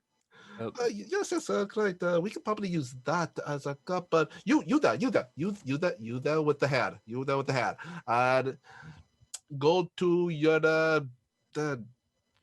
whoever has the things, the stuff, the goods. Get Rufa a big sack of beans, coffee beans. Right. Oh, okay. Surplus coffee beans. Yes. Pleasure working for you, sir. Yes. And you that hopefully you guys have something like the dairy like product itchy dad. So is the orc lactose intolerant or Oh, I didn't ask. I didn't even think to ask. Oh, so rude of me. Maybe we should just oat milk. Everyone likes oat milk. Just to be sure. Rufa prefers macadamia, but you that some orc milk and you that a couple of big scoops of sugar. Let's see what else we need. You that boil some water. Stop boiling some water. Yes. We are going to create a mighty big cup of latte.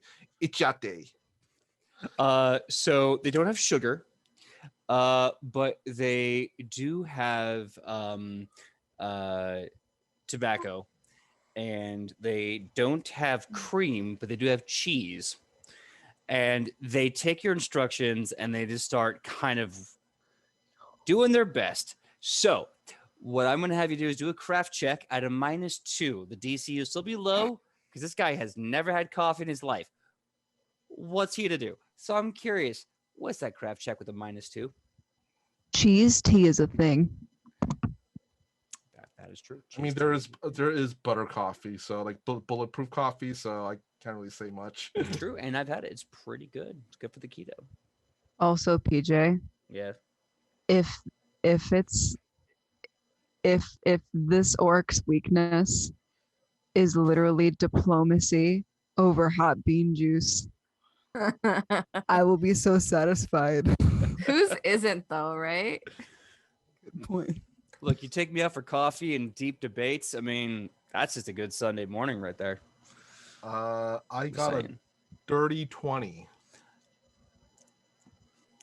Yeah, so they're like this giant metal canister. They're throwing in all the beans they can, and then they're showing up with the tobacco. And you're like, no, I said this, and they're looking at you like a bad toddler and just throw it in anyway, and then run away. And you're like, okay, cream, and they come up with like giant cubes of cheese. And you're like, no, cream. And they're like, and then they'd run away. They're just like the most useless Keebler elves you've ever met. But Real quick. I'm gonna channel my inner Gordon Ramsay here. You dummies! And he takes 2 pieces of bread and puts it on either side of one of the soldiers. Soldier's head goes, "What are you? a soldier for Adolphon. No! What are you?" A And soldier squeezes the for- bread closer to his head. a soldier of Adolphon with bread on my ears. No, No, you are a stupid sandwich. No, this is not how you make coffee. This how you drink coffee? What are you, man? Hey, who told them my nickname in college? You, Jeremy, you rascal. Yeah, I was called Stupid Jeremy. Sandwich. He's gonna whack the guy like in those anime with his fan upside the head. Yeah. Oh, I'm sorry. I'll get more cheese. I'm sorry. And then he runs off to get more cheese. Now the coffee comes back, and for what should be an abysmal array of ingredients, actually has a really nice smell. It smells relaxing, very like a very nice warm cup of roasted coffee. There's a little extra burning smell to it, like a campfire. And then on top of that, it's got this nice kind of bubbly cheese smell. It almost smells like fondue coffee. Smells like fondue, looks like coffee. So confused, but Yeah. excited. Exactly. Rufa's gonna just look at it and goes, honestly, this Rufa sometimes surprises himself. So the soldiers look to the officers and like, can we give the thing to the giant destructive monster person? And the officers are like, I guess go right the hell's ahead. So they go out with you, with all 5 of you, to give the coffee to 6 of you to give the coffee to the orc. The orc bends down, grabs it in one hand. This thing that takes like 10 people to lift, he just grabs it in one hand casually, and he looks to Ichi, and he gives an orcish toast, which basically says, "Let them fear us. They are right to." And then he doesn't sip it, he starts guzzling it like it's ale. Stops halfway.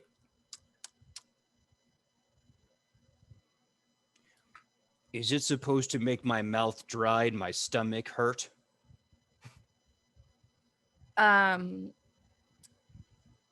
Yes. Then this is terrific. This is the best thing it's the only thing I've ever drank, and I want nothing but this. We want this forever.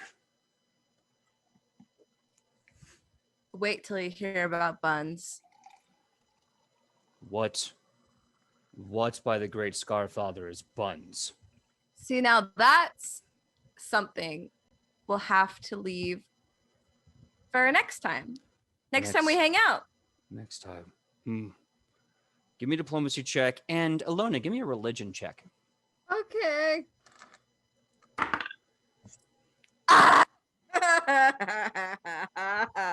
Are you serious? I did What? it. I That's did it. Brilliant.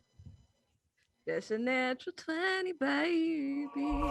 For that orc, seducing an orc with coffee. Not seducing. Really, really bad coffee. It's the best coffee he's ever had. It's the only coffee he's ever had. Exactly. The Alona. bar is not that 29. high now. Alona, what was that religion check? 29. All right, good. 29. Cool. When we come right back in 5 minutes, you'll get to see what I just made them roll for. And I guarantee it'll at least be interesting. So we're going to go on our 5-minute break, come back at 9:48 p.m. Pacific Standard Time. And we'll see you then for more Edge of Legend and whatever the hell is going on with Legion Legion. See you in 5, guys. See you at 5. Hey, everyone. Thank you so much for that little break. We are back. And we're going to pick up with the checks that we left it off on. We have Ichi absolutely destroying with that critical diplomacy with coffee. And as you talk about going back to Adelphon Prime and getting a latte and having more coffee, Legion Lejean looks to you and he says, "We would love that. When we know what we are doing with our orders, we will go to Adelphon Prime and have many coffee with you. I have a word. I don't know. We don't know what this word means. We have a word." And they look to you, and this massive finger, bigger than a tree, just kind of gently pokes you in the stomach, Ichi, and they say, "We call you friend." I call you friend too. Did you hear that? We have a friend. We didn't defend her or make her upset. No, we have a friend. Why are we friends? Because we have coffee. We liked that. We did. We are excited to have coffee with friend. I am too. Now, what is this about your orders? Oh, We are a chorus of 1,000 orcs screaming in pain for a god that will not answer us. We are lost in the field of our own voices, wondering what we are meant to do with this song that we sing. The song is the clamor of steel, the crash of bone as it breaks inside the meat pocket of human flesh. Our Father, hallowed be thy name. The general of death, Korokos, tells us to destroy. But we hear too many voices screaming in pain of their own making. We are lost. Where do we go first? There are targets in every direction, and all must be destroyed. And we don't know where to go first. We have 1,000 voices screaming in every direction, and we don't know where we go first so that we can make Korokos happy. We have too many options. We are very lost and we are very confused. I do find that the coffee helps with that. Maybe you don't need to listen to Karkos. Why don't you just like do what you want to do? You plural. We don't know. Some of we want to do what we are told, some of us doesn't. Or we don't even know which direction to go if we could agree. We are 1,000 bones bending in every direction in a hand that can't make a fist. We are too many, and in that we are broken. I translate all of this to everyone and say, Ilona, is there anything we could do for him, for them, their mind? I mean, I tried the coffee, but maybe like magic. It is about this time, Ilona, that you can feel the physical suffering made manifest from the spiritual presence of 1,000 orcs at once. And as you feel this pressure, this heart-wrenching pain, you feel a question mark at the end of it in the back of your head. Pain. And as you feel this question mark, everything gets hazy. Like a soggy Sunday morning, sometime between spring and fall, when you wake up and the sun hasn't quite eaten up all of the rain and the dew from the night before. Everything is gray and thick and heavy. And in this moment of indecisiveness, of confusion, you feel a presence next to you. You see a woman with long blonde hair swept over to one side. You see a long black kind of spaghetti strap that kind of comes a little wider into a long black dress. These long black boots that seem capable of taking on anything. This kind of hooded robe over the dress, black lipstick, and these black eyes. And as you look into her black eyes, you see what looks like a crescent moon of light, almost like this little blip of light, like a light peering through a door that hasn't been closed all the way. And she looks to you and she says, "Bonjour, mademoiselle. You seem lost in a moment of confusion."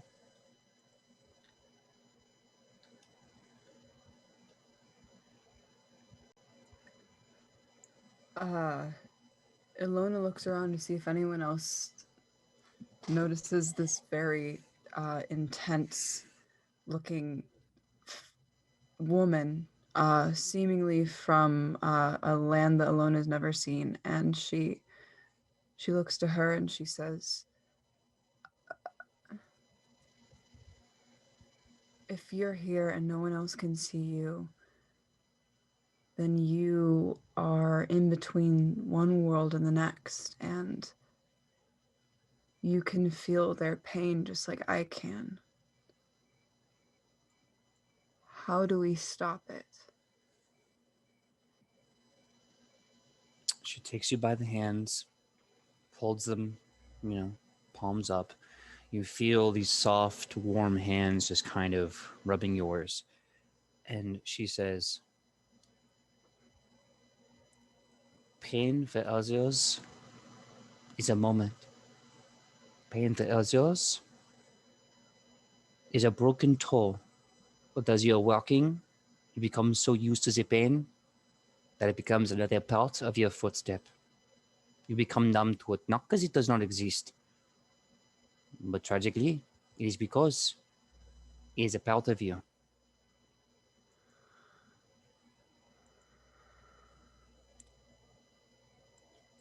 I understand that pain can become a part of you, but it doesn't make you who you are.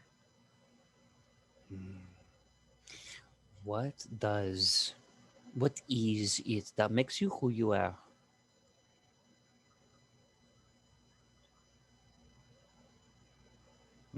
Your soul? Madam, I can tell you, the soul, it is just as influenceable as your mind, as your choices, as your personality. The question you have to ask yourself is always. And then she closes your hands. Which part of you is made by your choices, and what part of you is made by the pain of others? And then she looks up. What color is the sky in your world?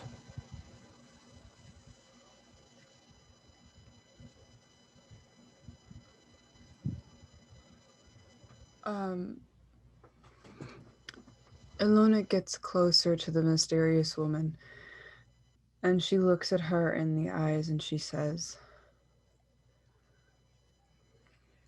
in my world, the sky is blue. In your world, what color is your sky?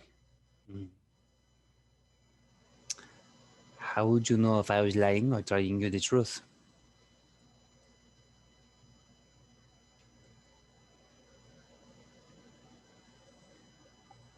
I guess that's the thing about free will, is that you get to choose which one you tell me, but I would hope that you would tell me the truth.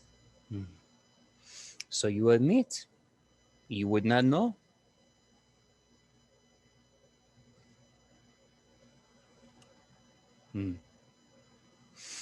This is qu'est-ce que c'est? It's the question. Always. But how do you know?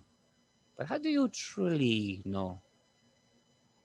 Sometimes you have to ask yourself what color is the sky in your world, and you have to ask others, not because you want to believe them, but because you need to know what they believe is true. And until that day when you can honestly look at them and know, truly know, I suggest you ask, can you really trust them?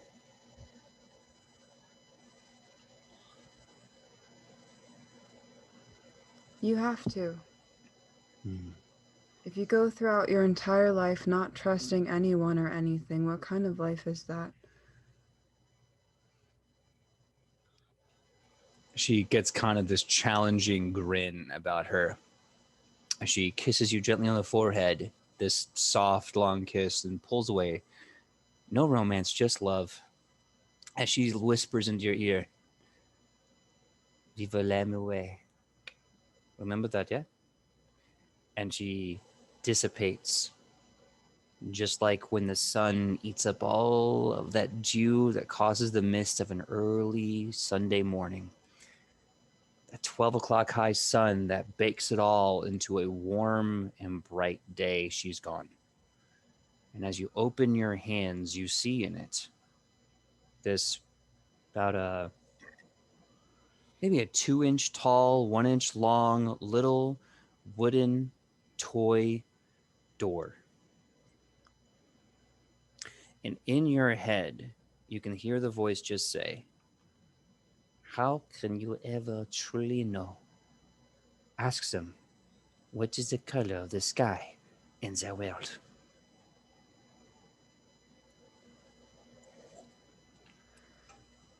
Ilona takes the door, examines it closely, and slides it into her pocket. Before anyone else notices, she doesn't know how much time has passed or if that was in this world or the next, but she looks up to the orc and she asks Ichi to translate for her. Excuse me. What color is the sky?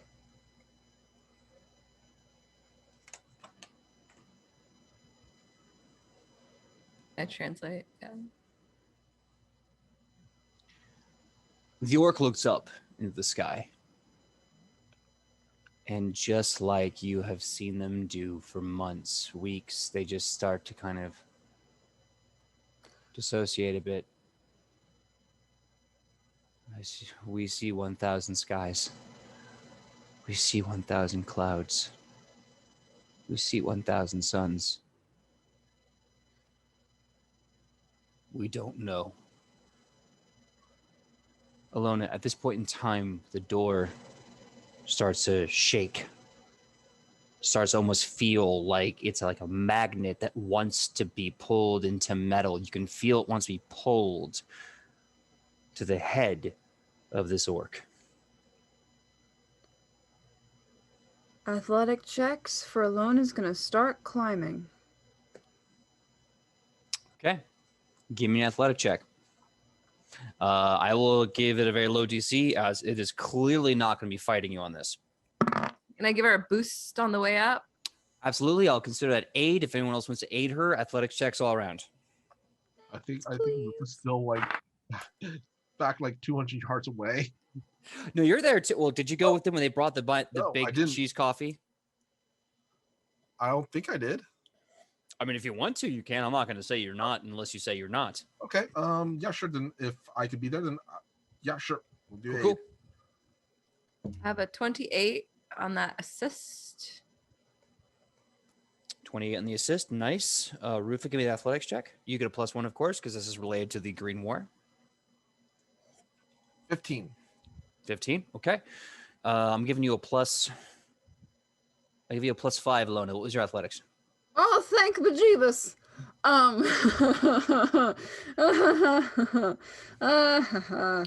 That makes it an 18 now. Okay. You are able to climb up. Good thing is he's already taking a knee and most of his body is in position. It's very easy to climb up from his knee to his wrist, up his arm to his shoulder. The minute you get on his shoulder, right around the trapezius, the deltoid complex, the door flies off your hand and lands the back of his skull, sticks there. And once it does, you just as the door on his back of his head slowly opens. But it's just a crack. And the voice in your head is that woman again saying, "How can you be sure? Open the door and find out what is the color of the sky in that world."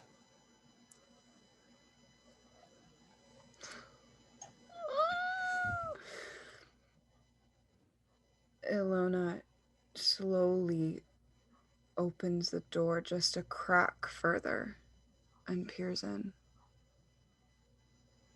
A bright light. Like waking up as a child in a dark bedroom when your parents are still awake. That light that breaks the threshold of that door.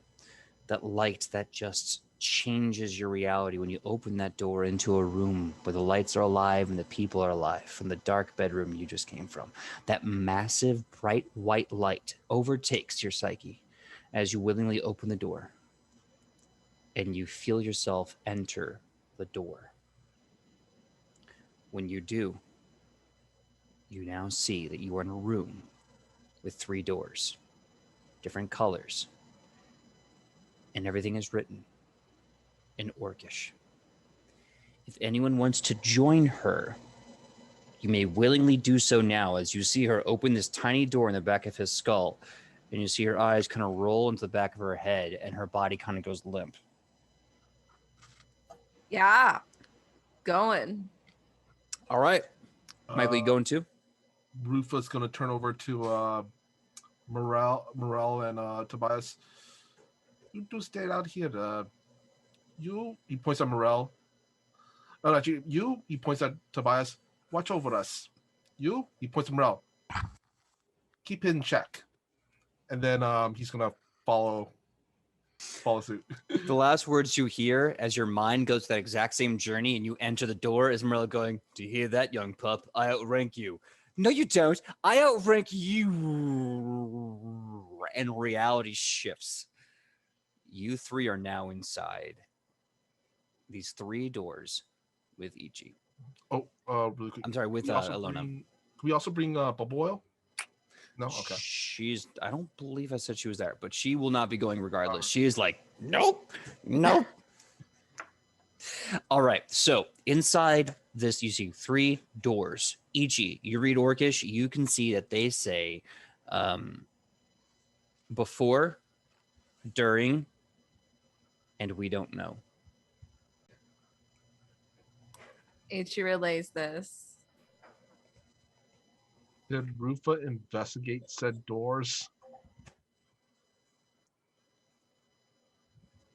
What do you want to do with the investigation? Like, what do you want to learn specifically? 2 things. The first thing would be, has any of these doors been recently used? So, like, if there's any scuff marks on the floor that's been recently opened, scratches, And the second thing is, well, suspicious doors, traps.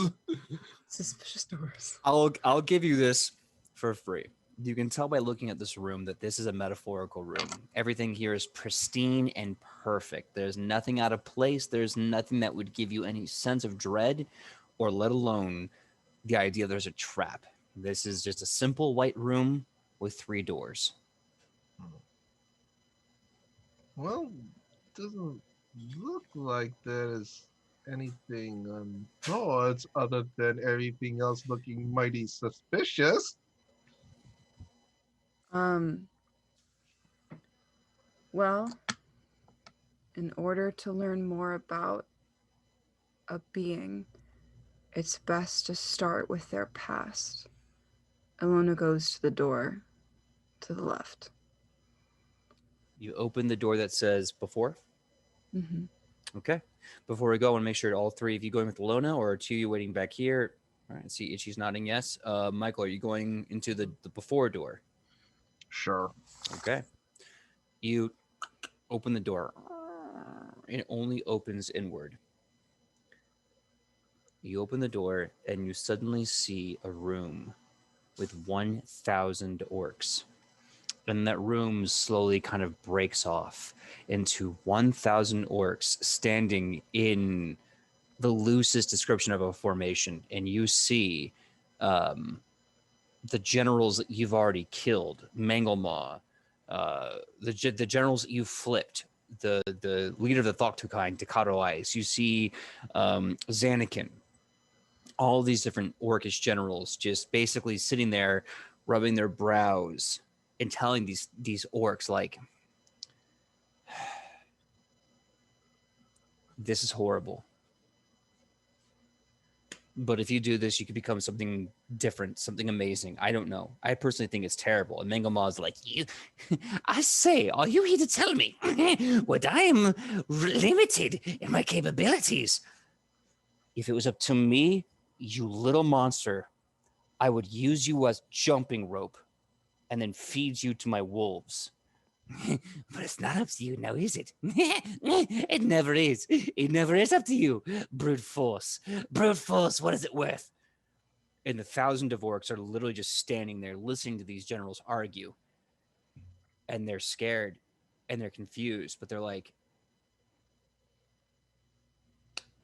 I just want to be something greater. I want to be good. I want to fight. I I want to help.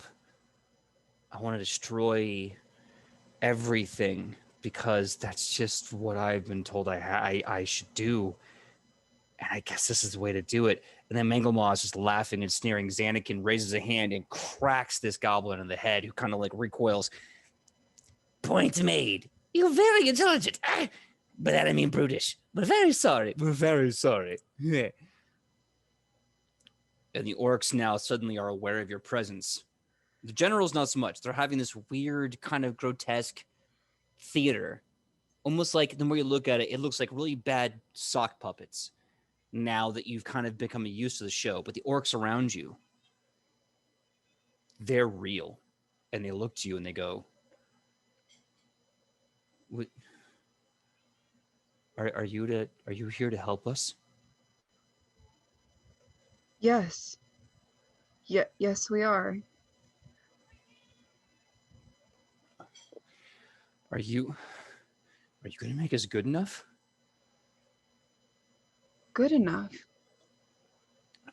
We have to be worth an army, because we're stronger, we're faster, we're better, but if we're going to destroy every empire on the planet, we got to be better than every empire on the planet, or else we're just not good enough. That's not true. You are good just by being here, just by being yourself. You don't have to conquer nations. You don't have to do anything to prove that you are good. You are inherently good. Give me a diplomacy check.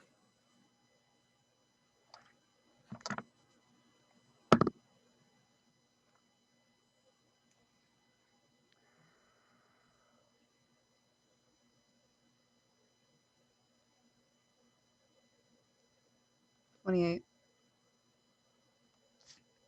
Ichi, Rufa, you're standing in the same formation as Alona.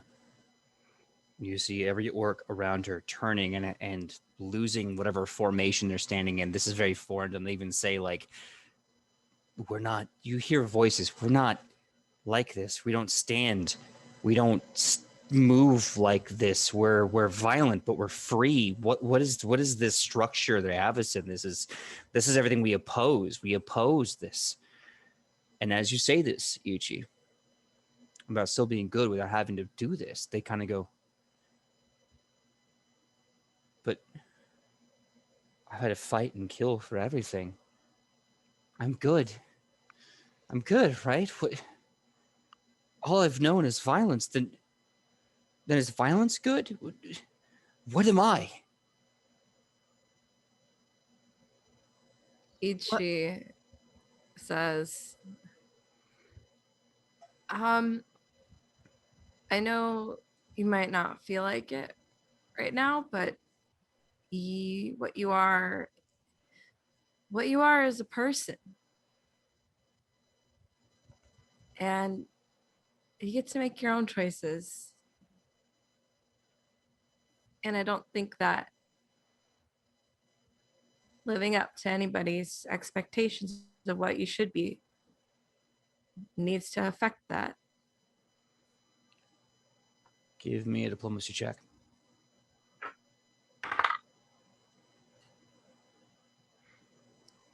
It's middle of the road. I'm trying to decide whether to use your hero point. No, I'm not going to risk it. It's pretty solid. Diplomacy. 21. So as Alona is talking to them and you hear these questions about, like, we are violent, is violence good? And you start saying that thing, they start going, no, we are good, not because we're strong, but because we love each other, because we love that which we kill. We don't kill because we hate. We kill because we just want peace, or because we want food, or because we hate. I don't get it, but we are good, but we are confused. We're conflicted.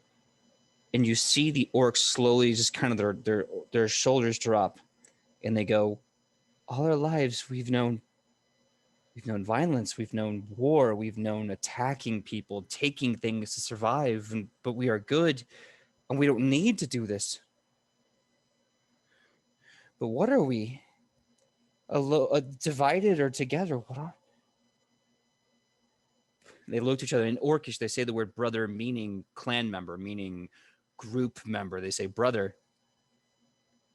I am good, but what am I? And then that becomes the chant, brother, I am good, but what am I? And they all start saying, 1,000 voices start chanting. Meanwhile, this kind of surreal, macabre sock puppet show of the officers having what was probably at one point a real world debate about the efficacy of Mengelmaw's like practice of taking 1,000 orcs and turning them into this gigantic super weapon is just kind of displaying like some sick show.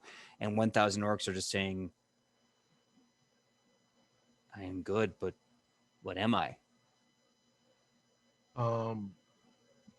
This is, I kind of want to say, it's sounding a little familiar to Rufa's. What Rufa does a lot is go into his mind when there's a problem. Mm-hmm. Kind of his, I guess, been dubbed his mind palace. Yeah. So he's actually somewhat familiar with, I guess, at least the concept of this. I was wondering if I could roll some sort of investigation check or something to see if, to notice anything out of place among this chaos. Out of place? Yeah. Or something that stands out amongst all this chaos. Because even with certain chaos, like, a lot of people are being, there's always a common thread. Give me a perception check. It's okay. Give me a perception check.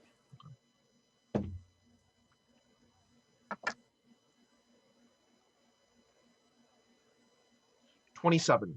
You are now stuck in this kind of like Dada-esque like conflict between theater and reality, where the psychological soul-crushing questions we ask ourselves on a daily basis is now being at odds with the theater that is the external reality, right? Mm-hmm. You are literally bearing witness to 1,000 orcs who were before this point ready to give their lives for an experiment to become this massive, powerful weapon of destruction, and are now in one moment questioning that entire reality while the rest of their reality around them is still debating the exact same moral question. But what matters here, what really matters in this moment, is not what the officers are saying. It's what the orcs are feeling. Pain, confusion, doubt. Rufo wants to try to test something, actually. All right, what do you want to do? Since this is entirely in someone's mind, Rufa's gonna use every bit of willpower he has to try to manifest something physical from this in his hand. What do you want to manifest? As a test, a gold coin. I just want to know if it's possible. What I will say is this: if you want to manifest, you can, depending on what you manifest into what means you wish to manifest. It will be a different check because it is a different intent. Does it make sense? Yes. Okay. This is a test to see if this would even work. I will say diplomacy because you're just trying to make a simple, basic coin. Okay.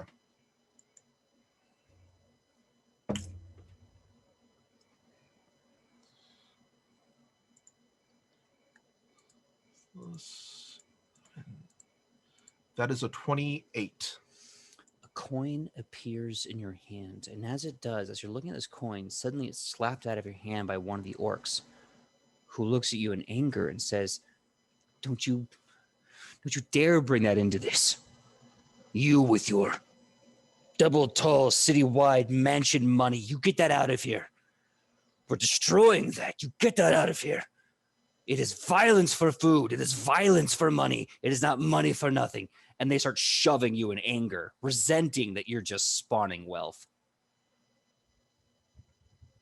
That is one way to see it. I agree. Rufa picks up at least attempts to pick up the coin once again. This can be quite troublesome. But then he flips the coin over. And can I try to manifest the imagery that's on the other side of the coin? What do you want to show?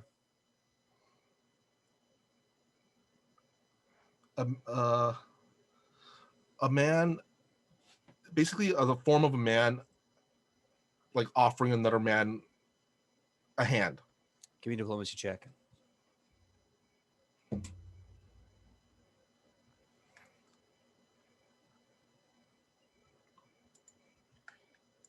Plus this 24. So you show me the other side of the coin. He grabs it. He looks at it. It is also wealth, gold, and civilization can also bring much help and aid to others. No. Mustache man. This man conquer him. Is this subjugation? Is he overpowering him with violence and he's taking this money from him? Why is he giving this to him? This man is giving the other man hope. This man, and I actually don't. I gonna recon it back. It's actually a woman help offering. This woman gave Rufa life, gave him another chance.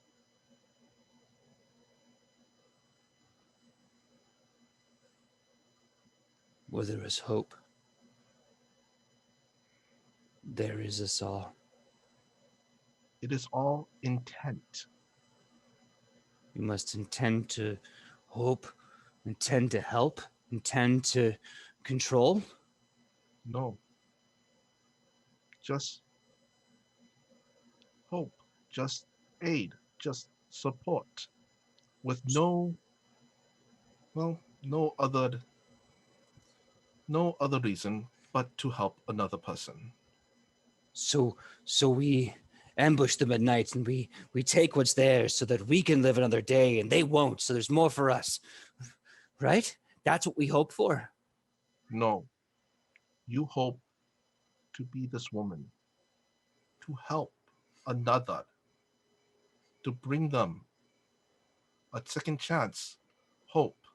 And I'm gonna can I roll again to transform the two people? It's okay. You don't have to. Actually, I think you want this. Oh, I want this? All right. Well, what do you want to do? Do you say what you want to do? The woman is gonna become Alona, Mm-hmm. and the person that she's helping, an orc.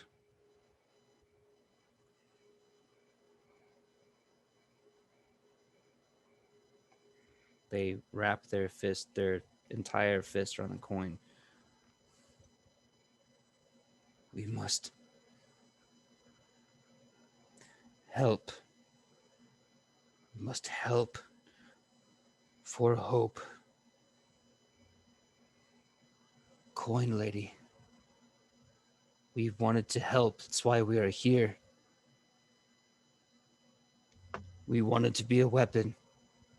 We are told we must give and not take. What does that mean? How can we help if we are to do something so weak as not fight? That's up to you. What you're struggling with here is your own individuality and your own sense of self. I was told very recently that the sky looks very different to everybody. What you need here is to find what you need, what you truly want. What is your hope? What is your desire? And how do you attain that? It doesn't have to be through violence. It doesn't have to be through bloodshed. You have so many other avenues available to you if you opened your eyes and you saw what the world could be if you were allowed to make choices for yourself.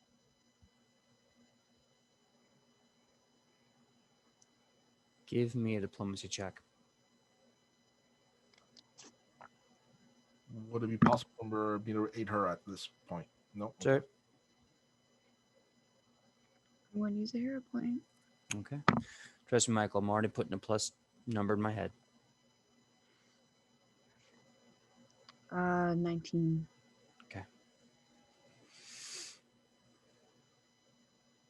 You start hearing the orcs one by one just kind of saying different hopes, different positive visions. You're hearing food, family, a fireplace, a new spear that's really strong and never breaks, a new wolf. My old one, the back legs aren't working, and it makes me really sad. I saw this one human kid, child, little pup on a thing. I think it was called a bike, and it looked fun. He was having so much fun. I want a bike. And they're just shouting, 1,000 voices shouting all the positive, beautiful things that they want out of the world. And at this point in time, the sock puppets almost turn into crayon drawings and then fade like chalk on the sidewalk when the rain washes it away, as 1,000 orcs just start looking at each other with joy, confusion, and joy about the positive and wonderful things they can hope for. And they start coming up with a dialogue about it. They're talking about it. And as they're talking, you can kind of feel yourselves being pulled, and the door closes in front of you. You're left with two doors. What it is during and what will be. Discuss which door you want to go through next. I'll be right back. Well, I feel like we should go in order. It's valid. I don't feel like skipping what is happening right now would be a good idea. Like in character, Rufa would definitely agree, but out of character, Michael, he would want to skip to the ending. I know. I know. We all want to know what's going on. It's a tarot card reading.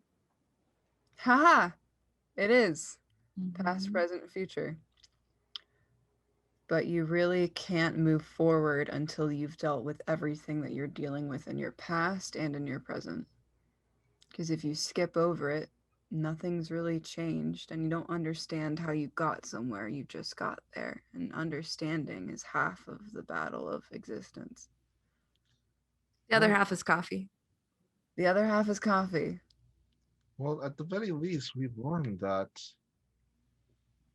given enough effort, this is a shared psyche, not just of the orcs now. It is of ours as well.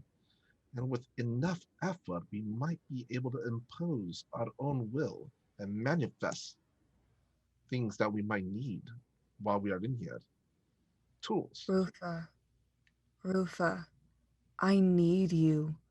I need you to put aside your tendency to get what you want out of the situation, because that's not why we're here, Rufa. Look at me. Rufa, look at me and see me for who I am and for what I'm trying to do. And look at Ichi for who she is and what she's trying to do. And then look at every single orc that we just saw and think about their well-being and their heart. That woman that gave you that coin, if that was a true story or if that was just a story you told to get them to respect me and to listen to me better, if that meant anything to you, you have to understand that we are here to help them. because they're lost and they're scared. And if I were in this position, I would want someone who just wanted to help me and not manipulate me and not try and get the things that they wanted out of me. I would just want their help. And so I hope that you can respect me enough and respect us enough and respect yourself enough to just this once, just help them without asking anything in return.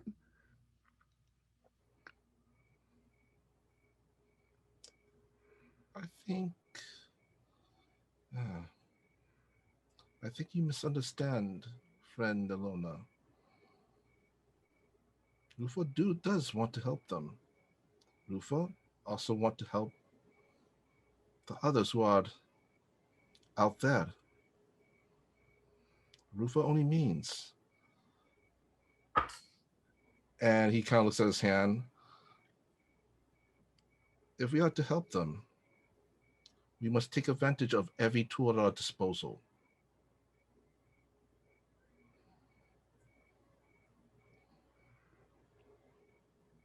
And I think you misunderstand me. Because I don't see these people as a tool. And Alona opens the middle door. Yeah. First of all, I want to check with you guys. How are you guys feeling? How are you guys doing? You go okay? No. Okay. My I'll butt make sure everyone- hurts.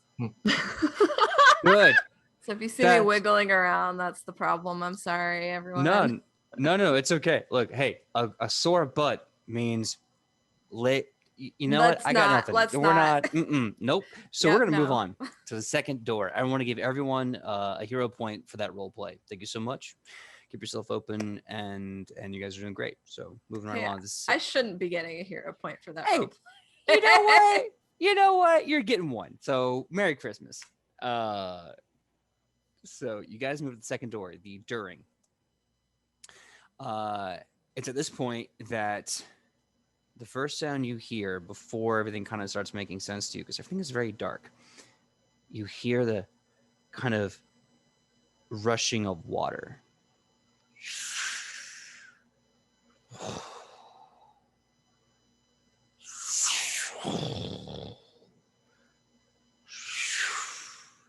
And this time you realize this is coast water moving back and forth with the rhythm, the natural rhythm of the sea. And you see in this pitch black rows of orc shoulders standing in a line. And you see once again that really annoying goblin who's just kind of running around and singing to himself as he's like hitting buttons. And then this other massive orc, easily 50 feet tall, comes in holding a massive orc's head in his hands. And he's like, Oh, I say, it's a pleasure to see you, Leontari. Is that Lova's head? yes, it is Lulva's head. Ooh. Ooh, you got the remote message. Good. Go to the tube. Go to the tube.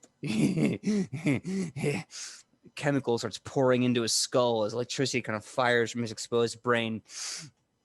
We are going to make sure that you become something truly wondrous. Yes. And as he turns into this crude sock puppet once again, just kind of hopping around, almost like a flapping jaw, going, Yes, I shall make them truly a wondrous weapon. Yes, they'll be the first prototype. No harm in learning the second from the first. What's that old saying goes? Second verse, same as the first. and he just kind of leaves like some demented puppet. And again, everything starts to fall into this crude crayon drawing as reality is already crumbling. And you see the 1,000 orcs just kind of standing in line, and they're kind of looking around each other like, I don't want to be here anymore. I'm scared. I've never felt fear in my entire life, and I'm scared. It's okay, brother. Look, it's okay. Whatever happens, we're together. Yeah. We've attacked so many dwarves. We killed them on the roadside. We took their food. We took their things. I didn't want to kill them. I just wanted their things. Why did I kill them? Because that's what we were trained to do. And that's wrong. Yeah, we know that now. But what do we want? We want to help. We want to live. And to do that, we have to kill. No, we don't. Right? That's what the lady on the coin said. That's what the coin man said. That's what the little one said, the little woman. We don't have to kill anymore. So what's going to happen to us now? All we know is weapons, war, magic. A father and a god who isn't there. What do we do now? Coin lady. The coin man. And then suddenly around you see a bunch of lights snap with a loud metallic pop and fizzle as lights all around you hum to life. And they're all like, the 1,000 orcs staring at you as this loud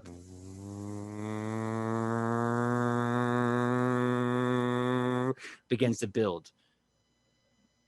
The 1,000 orcs look to you and they say, what do we do? What do we do? And you start hearing voices. I want food. I want fire. I want a spear that will never break. I still want a bayik.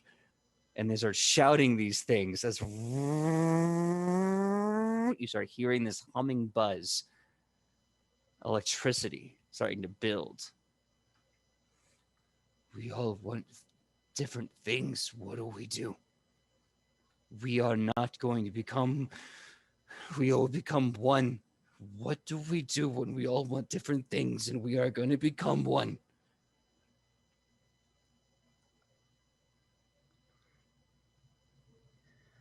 You work together. I want different things from Rufa. I want different things from Ichi. They want different things from me.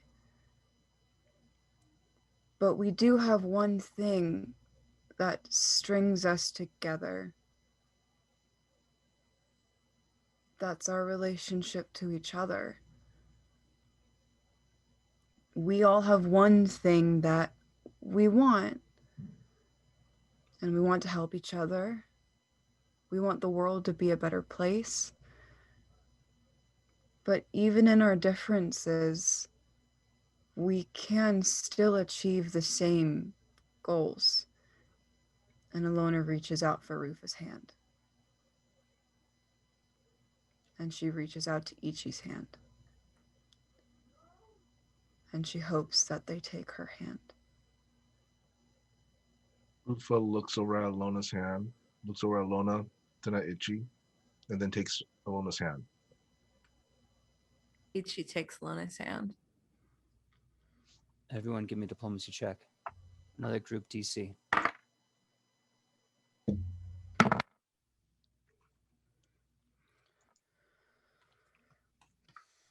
23.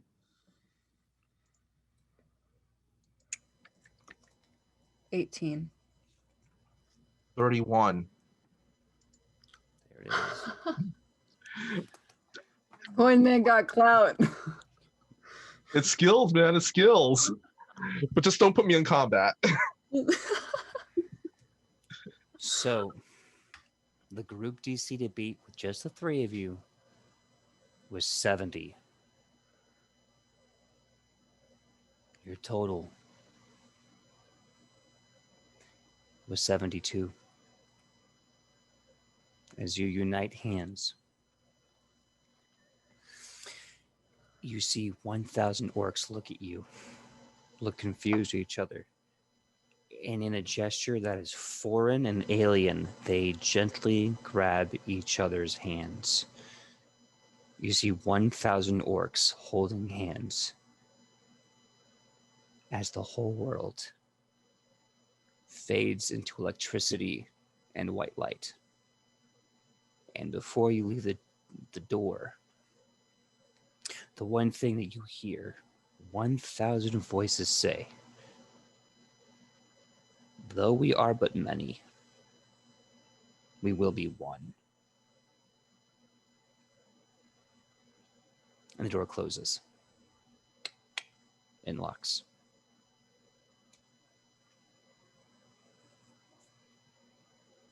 There's one last door. And it is the door marked what will be. Do you go in?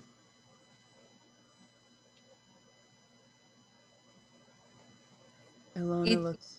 Oh. Oh, sorry. Go ahead. Go ahead. Ilona just looks at Rufa and Ichi and asks, "What do you think?" Well, we made it this far.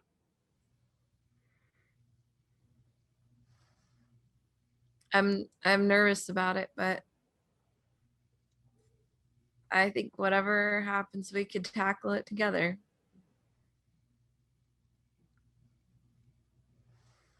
Okay. Let's open the third door. Your hand gently grabs the doorknob. You enter the third and final door. You see what looks like, out of character, 2 TV screens. On one screen, you are looking at yourselves through the eyes of Legion. You see yourselves staring in that kind of limp body. You see Morel shield out, cradling Ichi as Tobias is shouting for reinforcements to come to the body of Rufa. Soldiers and medics are running to your side. They're checking pulse, they're checking heart rates, all these things, and they're like, they're stable, they're fine. And they're snapping and trying to get some sort of response, and there's nothing. The second screen, you see trees. A small smoke, smoldering fire from a large bonfire. And you see one orc by a bonfire smiling. And another orc, his partner by his side, arm around him, as they stare into the fire together. You see another orc just stabbing the spear into the trees and into rock and into the ground and just shaking his head with like this disbelief that this thing just won't break. You see another orc playing with a wolf the size of a bus like it was a puppy dog and laughing as the licks of the wolf tickle. You see an orc, knees to his chest, massive, meaty mitts around 2 tiny handlebars, furiously pumping on a tiny bike that is way too small for his frame. And he is laughing. It moves by itself. I'm not doing it. It's the bike. I see why this is fun. I see this is amazing. I could go over everything. But rocks, everything but rocks. Rocks I can't go over. And then he backs up, and it's just him just scooting back, and his knees to his chest as he rides this bike in circles. And all of the orcs stare for a split second in pause as they look to the sky. Everyone give me a diplomacy check.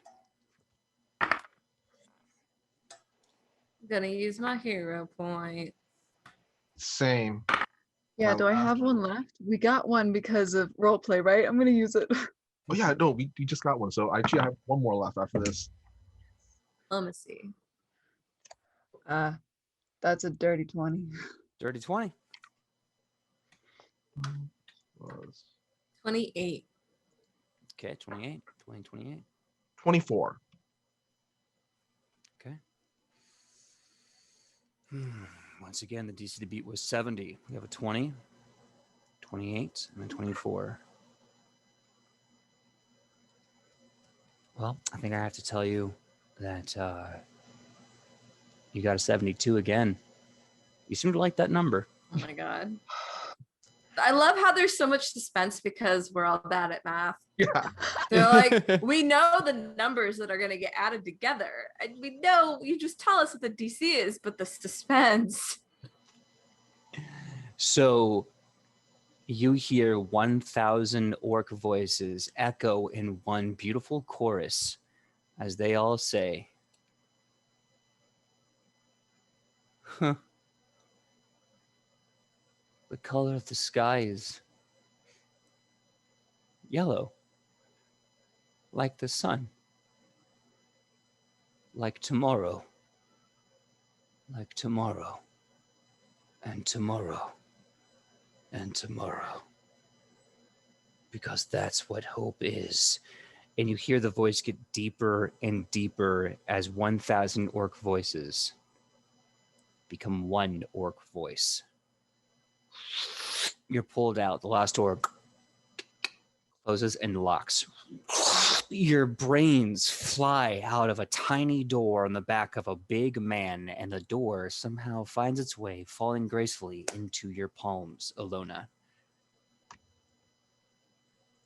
And you all wake up to Morel holding Ichi and looking with absolute fear and heartbreak at Alona as you are on the shoulders of this giant. You see Tobias giving shock treatment to he's like, lift the feet, make sure he's got a warm blanket over, get some water, he's probably going into hysterics.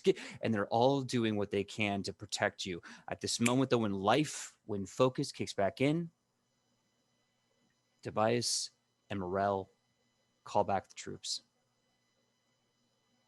As you all take a minute to gather yourselves, as Alona, you climb down off the orc, and you stand there, you feel the orc's hand grip into a fist. An angry fist with purpose. And in common, no longer orc, in common, you hear the orc say, "We are Legion. We will get coffee and hope, and we will get tomorrow. And Mazar wants a bike." And the orc slowly stands up to his full feet, and he says, Legion, reporting for duty. Operation. Get Majan a bike and get coffee with new friend. And he just starts stepping over the army military line and just starts walking towards Adolfon Prime. You hear his voice echoing once he breaks the horizon. If I get there first, we will drink all the coffee. We think you should catch up, no? I gotta make sure to show you which ones are the good beans. Ichi's running. All right. So you guys are running back to catch up. One last thing. As all the military is in a confusion as to what happened, I need one diplomacy check to basically get these goons in line as they're to basically not follow with violence. Michael, help! I only used one hero point, right? Yeah. I don't remember. Are we Gonna Are use we- another one. Are we all following, giving aid to Sydney, or are we all making our separate diplomacy roles? I'll tell you what. Everyone will make a diplomacy check, and we'll go from there. I got a 13. I got a 23. Nice. You know, out of all the roles to not do well on, I mean, that one's okay. I'll take that one. Take that one.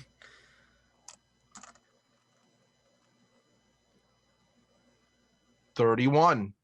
Jesus. There it is. There it is. Okay. Beautiful. As Rufa gives a measured and calm, like stand down gesture, the officers, for once, are finally like listening to you, not humoring you. The soldiers are absolutely just like, "We're all out of cheese, sir. Glad I could help." And they're just running, and they're just breaking down their tents, and they're getting their wheels up, and they're pulling out their pylons and getting their siege weapons ready to roll. Congratulations. You have recruited Legion Lejeune to the war effort. And you have prevented him from further travesty.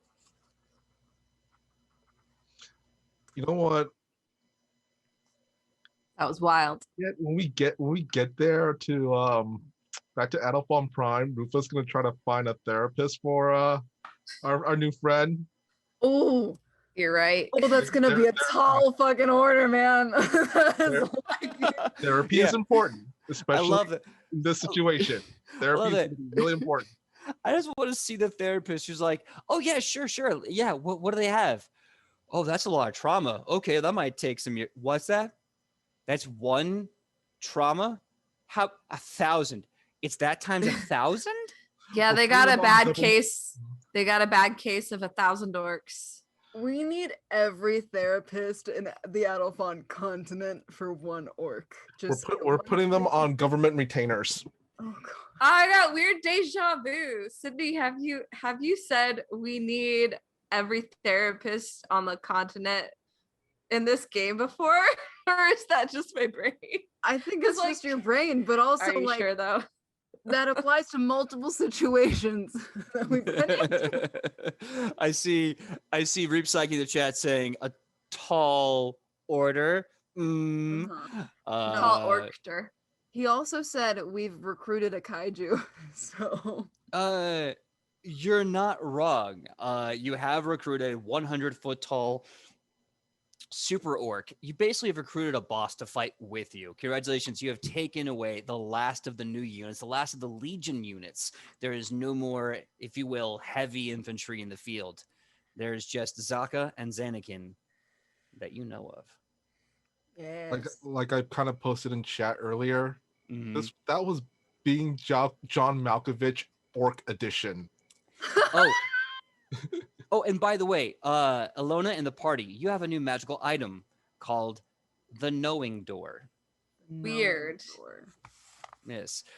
This can work in one of two ways. If you use it as a one-action interact item, this can be used to give you one of two things, your choice when using it, either a -2 to the DC of, shall we say, any willpower save or whatever you're going to be contesting with a check, intimidation, deception, diplomacy, whatever, or a +2 to any of those same charisma-based checks. But if you want to use all three actions, you can enter their psyche like you just did with Legion Lejeune and actually understand their past, their present, maybe their future, maybe repressed memories. You can really go into a character's, shall we say, backstory. If you want to do so against a willing target, of course, 3 actions, it's fine. If you want to go against a willing target, then you will have to do a willpower save. And we'll get to that moment when we get there. So feel free to throw this on whatever you want to. Throw this door on anyone you want to. Geonibus! It's very important. We're unconscious while it happens. Yes, you do become unconscious. You're Good not to like know. running around going, I know everything. No, you're very clearly like, It's just good to know. 2 things. This is Yeah. literally the Malkovich door. Another thing, keep that thing away from Rufa. Uh-huh. Yeah. Actually, if you want to know, should I save it for a Q&A when this whole series done? No, I'll give it to you now. The inspiration this entire thing that I've been wanting to do for like literally months. I've been wanting to do this for months. Came from a video game called Psychonauts. If you know what I'm Oh, talking about, Yeah, Oh. yeah, yeah. you get a hero point. Mhm. Um, And and I'll talk more on this in detail during the Q&A when we wrap up the entire first season. If you guys have questions, if you don't, then it's all good.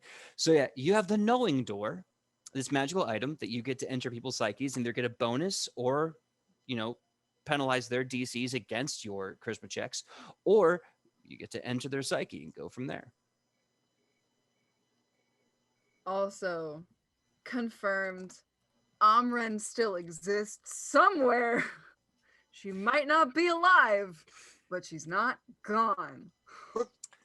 quick question, Fascinating. PJ. Mhm. Quick question. Mhm. It could go into like people's minds, but what about intelligent items? If there is a personality and a history of that personality, that is plausible. A certain axe, maybe. That will be another episode for another time. Until then, thank you so much for joining us for episode 53 of Edge of Legend. And I hope you all have a stiff drink ready and a good therapist for tomorrow. That being said, thank you so much. And let's say our goodbyes and wrap it up. Let's start, of course, with Sidney Rubino. Please tell us who you are and where we can find you on that sweet, sweet internet. Hello, my name is Sidney Rubino. You can find me all over the internet at Sidney Rubino. I'm on TikTok, Twitter, Instagram, all of it. I do lots of things. Follow me. I like people. And I do have a YouTube channel where I post every Tuesday. Well, not well. I do post. I do my best to post every Tuesday. Basically, I read folk tale, fairy tales, and lore. And I like deciphering the morals that we get from those stories. So if you like being read to and you like critical thinking and deciphering morals, go follow me on my YouTube. I just finished this week The Wind in the Willows Toad's Adventures, which was a lot of fun. I don't know when I'm reading next week yet. I still have to figure that out. Kylie and Ian, they both have books for me, but I don't know when I'm gonna see them. So we'll see which book I pick up next week. But yeah, thank you so much for watching. This was a really, really interesting episode, and I appreciate all of you for being awesome people and sticking through it with us. Yeah, 1,000%. And I cannot wait to see what stories you get from me and Kylie. That's going to be so good. Sam, please tell us who you are and where we can find you on that sweet, sweet internet. Well, hello. It is Sam. And I cannot let it go. But the last thing I was going to say when Michael was asking about going into the sentient weapon, I was just gonna say you're gonna have to ask PJ that question next time. Okay, I'm sorry. I know it's awful.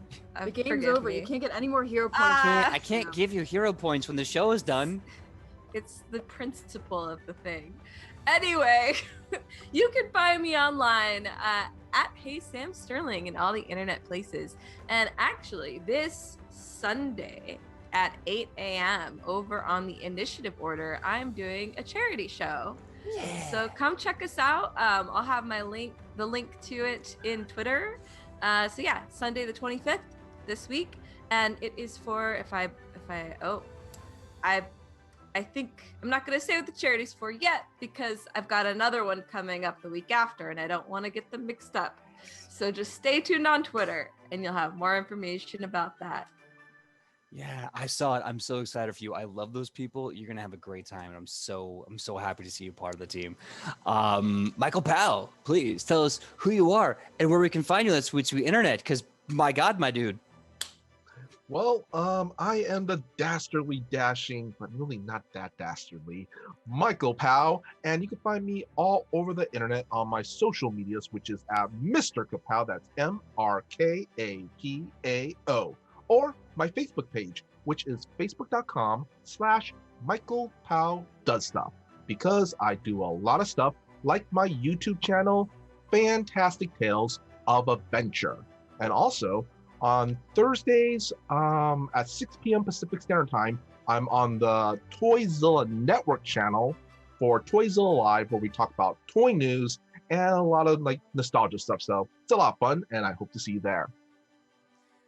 Very, very nice. Well, I guess that just leaves me. My name is PJ Megaw. You can find me all over the internet at pj.megaw, Facebook, Instagram, TikTok, Twitter. Come find me, come friend me. Let's have a good time. When I'm not here with these legends and two other legends that we love and we miss you, Kylie. Kylie, come back.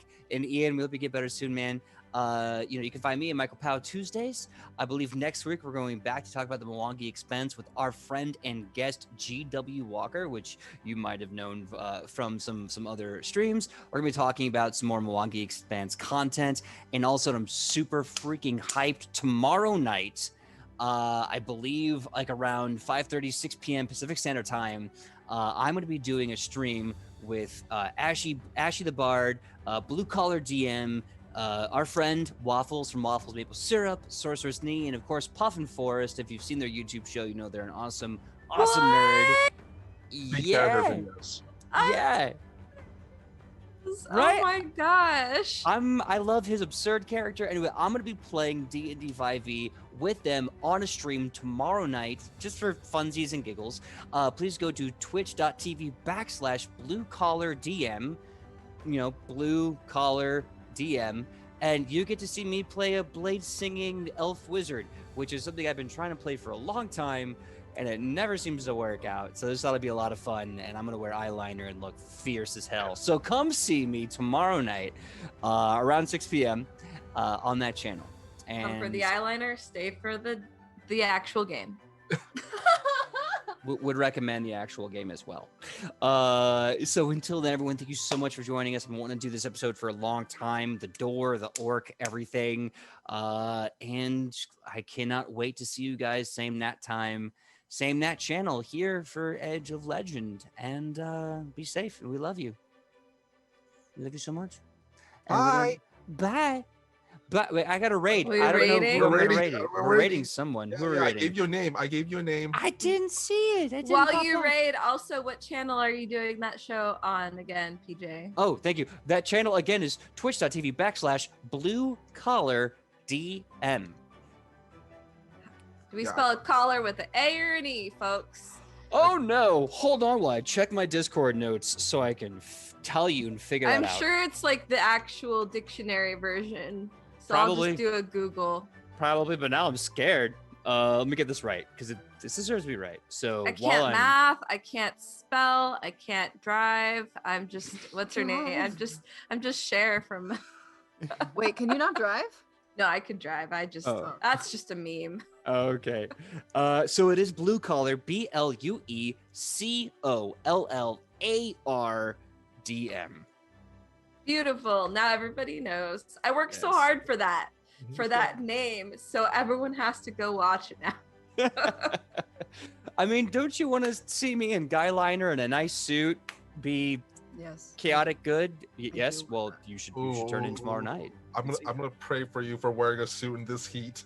No, okay. So I'm gonna cheat and just wear like a vest and a button up because homie don't play that.